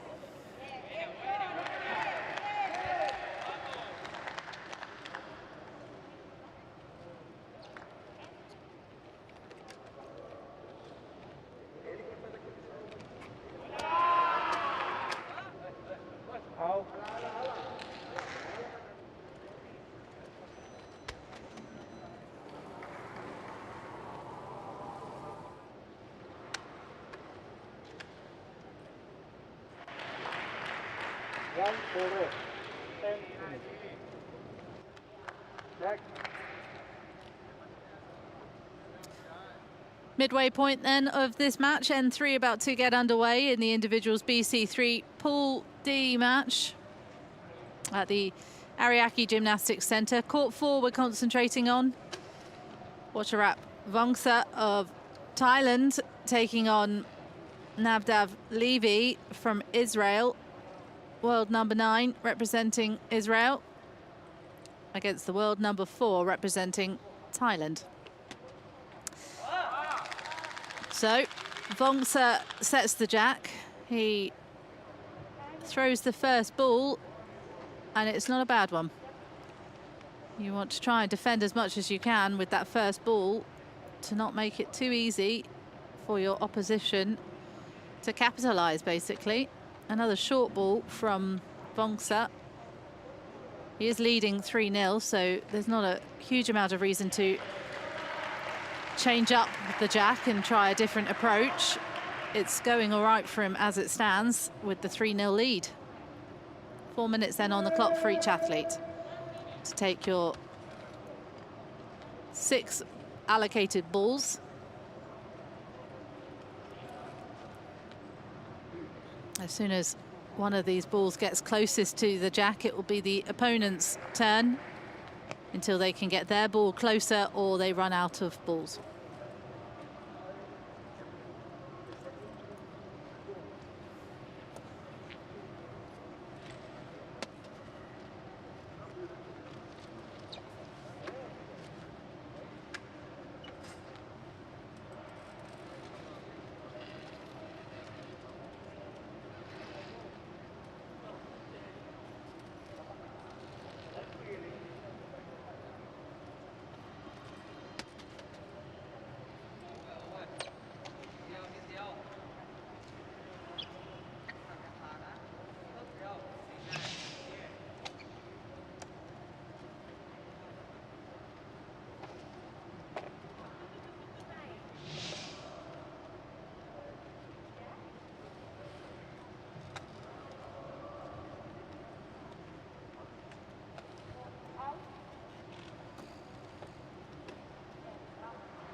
Boccia unhappy with his position, his choice rather of ball there, choosing a different one. Each ball basically represents a very different tactical move. That one sounds like it's a little bit of a softer ball, which had a nice little bounce on it, which then was able to push on his red ball closer to the jack.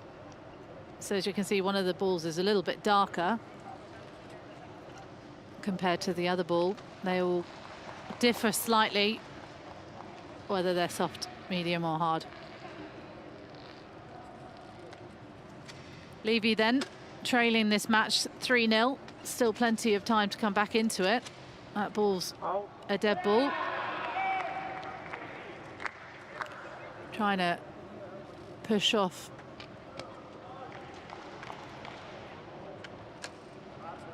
Push on, rather, his own ball closer to the jack at this point. Try and gain advantage.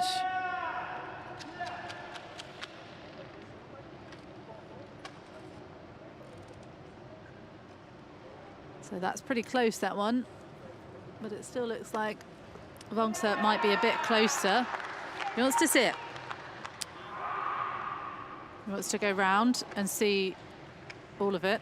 As I mentioned, BC2 rather, not eligible for assistance, but during COVID times they have, but they can't interact.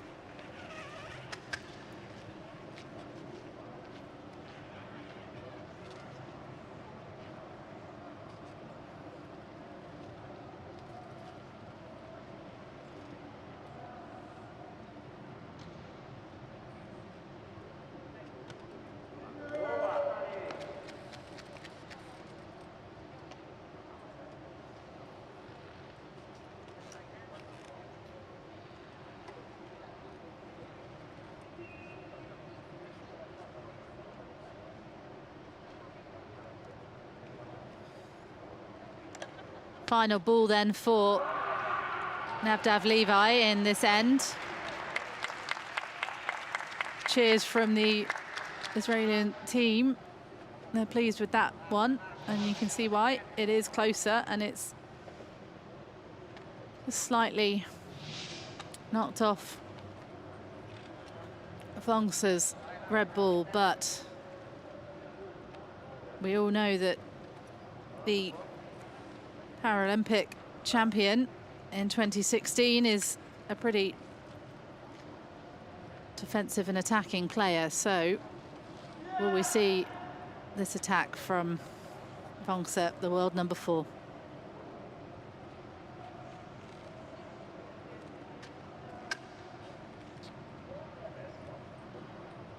A deep breath.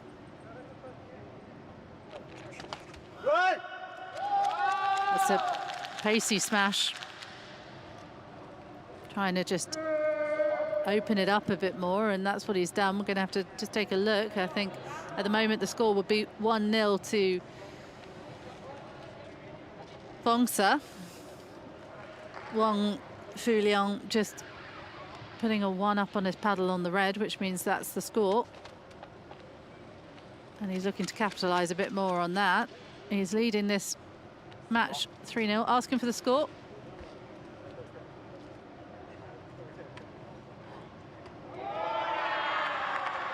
So,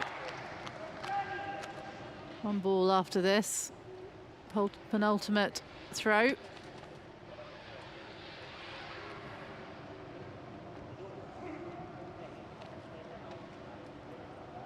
I think that's might be 3 or 4. You can see the interest in Levy trying to crane over to see exactly what shot he's...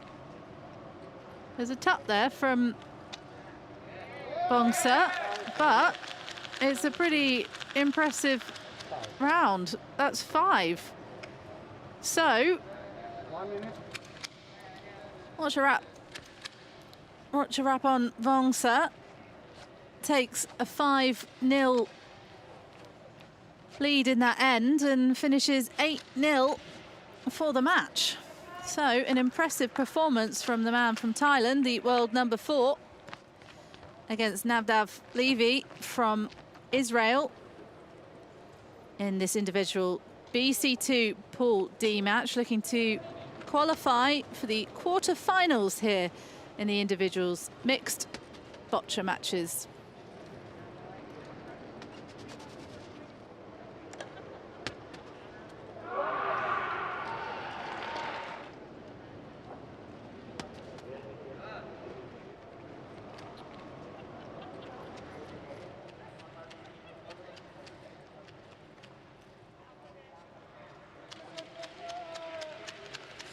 So, tensions are high now.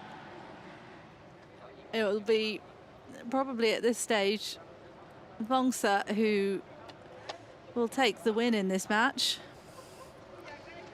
Difficult for Levy to come back from 8-0 down in the final end. Gets to the point where you run out of points to be able to score. But, I mean, never say never with boccia. Who knows where we're going to end up. We could end up in something incredibly different.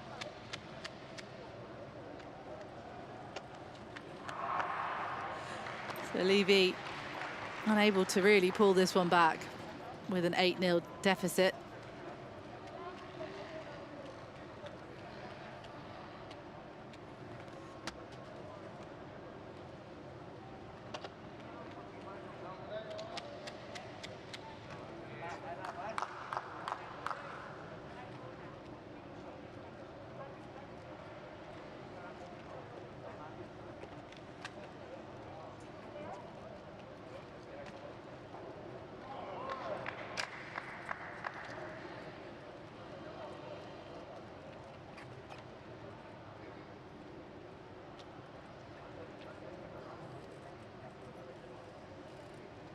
So the jack is set by Levy.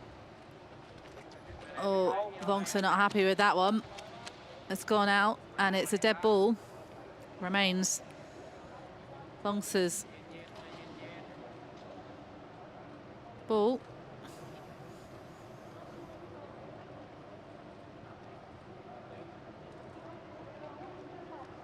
Inevitably nervous time, I'm sure, for the athletes at this point.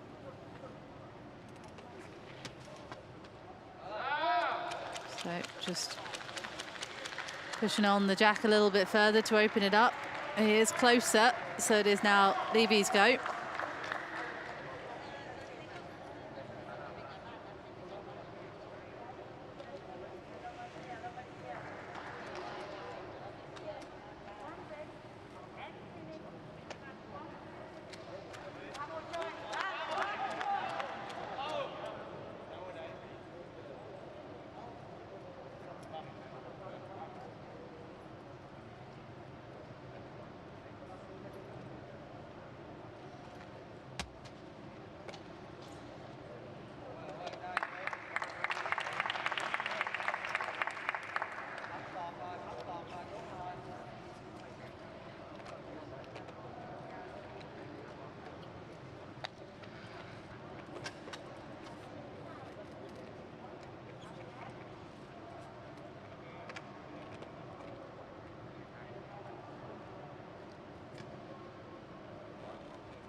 Good ball there from Boccia. You can hear the cheers from around the...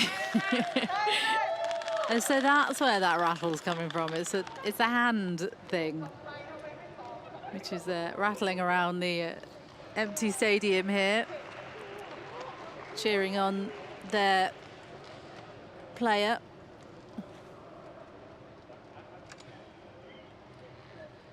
Third ball then for Lagustav Levy.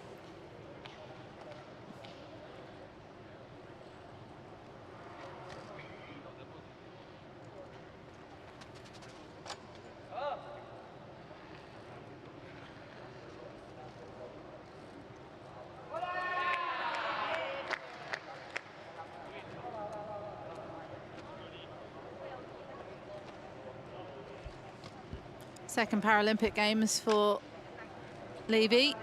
And won 13th last time in 2016 in Rio in the individual BC2.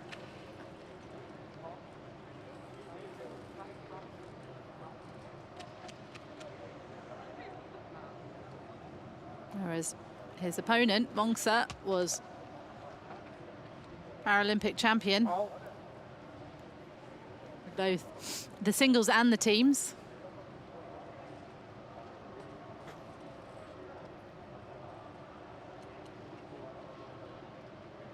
Two balls remaining with 1 minute 20 on the clock. That's out as well. A little bit of frustration showing there, I think, for Lagustav Levy.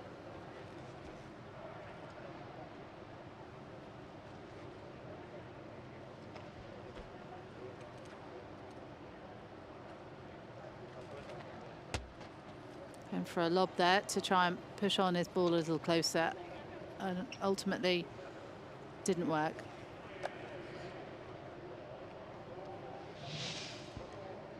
Disappointment on Levy's face there. Unhappy with that shot. So, to wrap on Boccia now. 3 balls remaining. We'll win this match. How much by?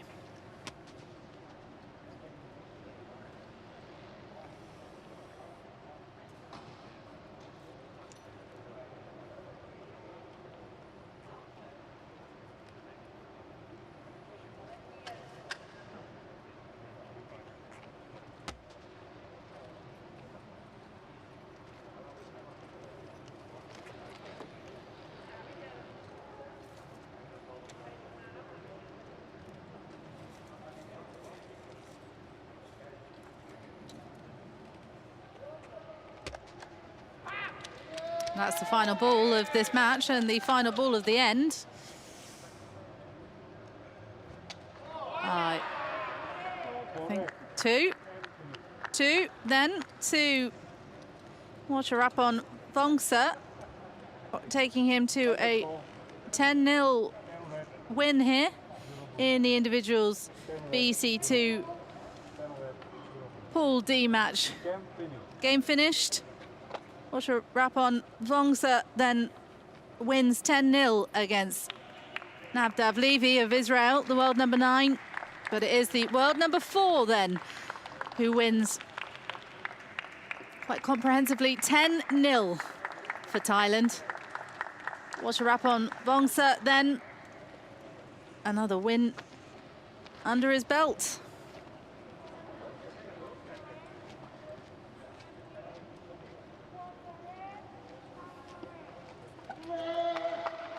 Cheers still happening from the team around him as his team are celebrating.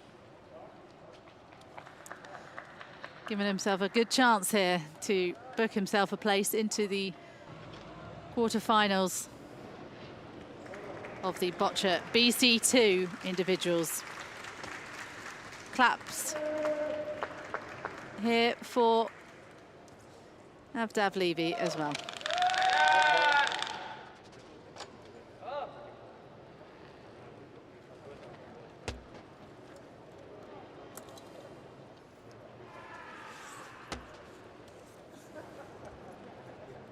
Final score.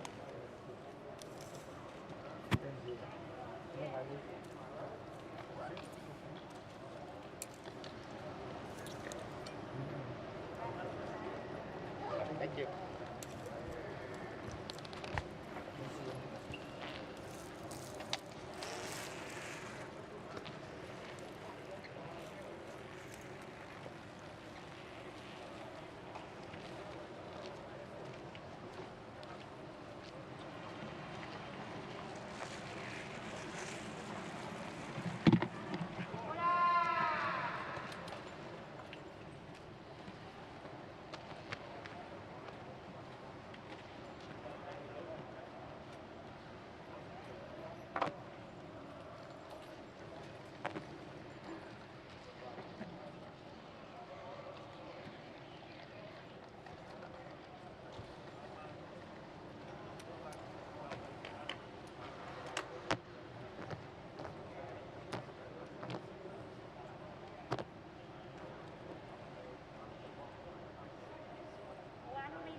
So a fascinating match there for the individuals. BC2, Paul D. It was Boccia Bongsa who took the win 10-0 over Navdav Levy of Israel. Bongsa is representing Thailand, and he looked incredibly happy with that performance.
Well, what a day for day 6 of the Tokyo Paralympic Games here at the Ariake Gymnastics Centre. It was day 3 of the Boccia tournament, and well, what a day we've seen. First up, the individual BC4 pool match. It was Samuel Andrzejczyk who won 4-1 in that one. And then we saw the individual BC1 Pool A match of David Smith, the Paralympic GB champion, world number 1. He beat Nakamura Takamui 11-1 in that match. And then it was Alexander Lagustav who was beaten by Pesca 4-2. And then we saw just now the world number 4, Boccia Bongsa, take a win 10-0 in that final individuals BC2 Pool D match. Well, what a day we've seen. More action to come from the Boccia.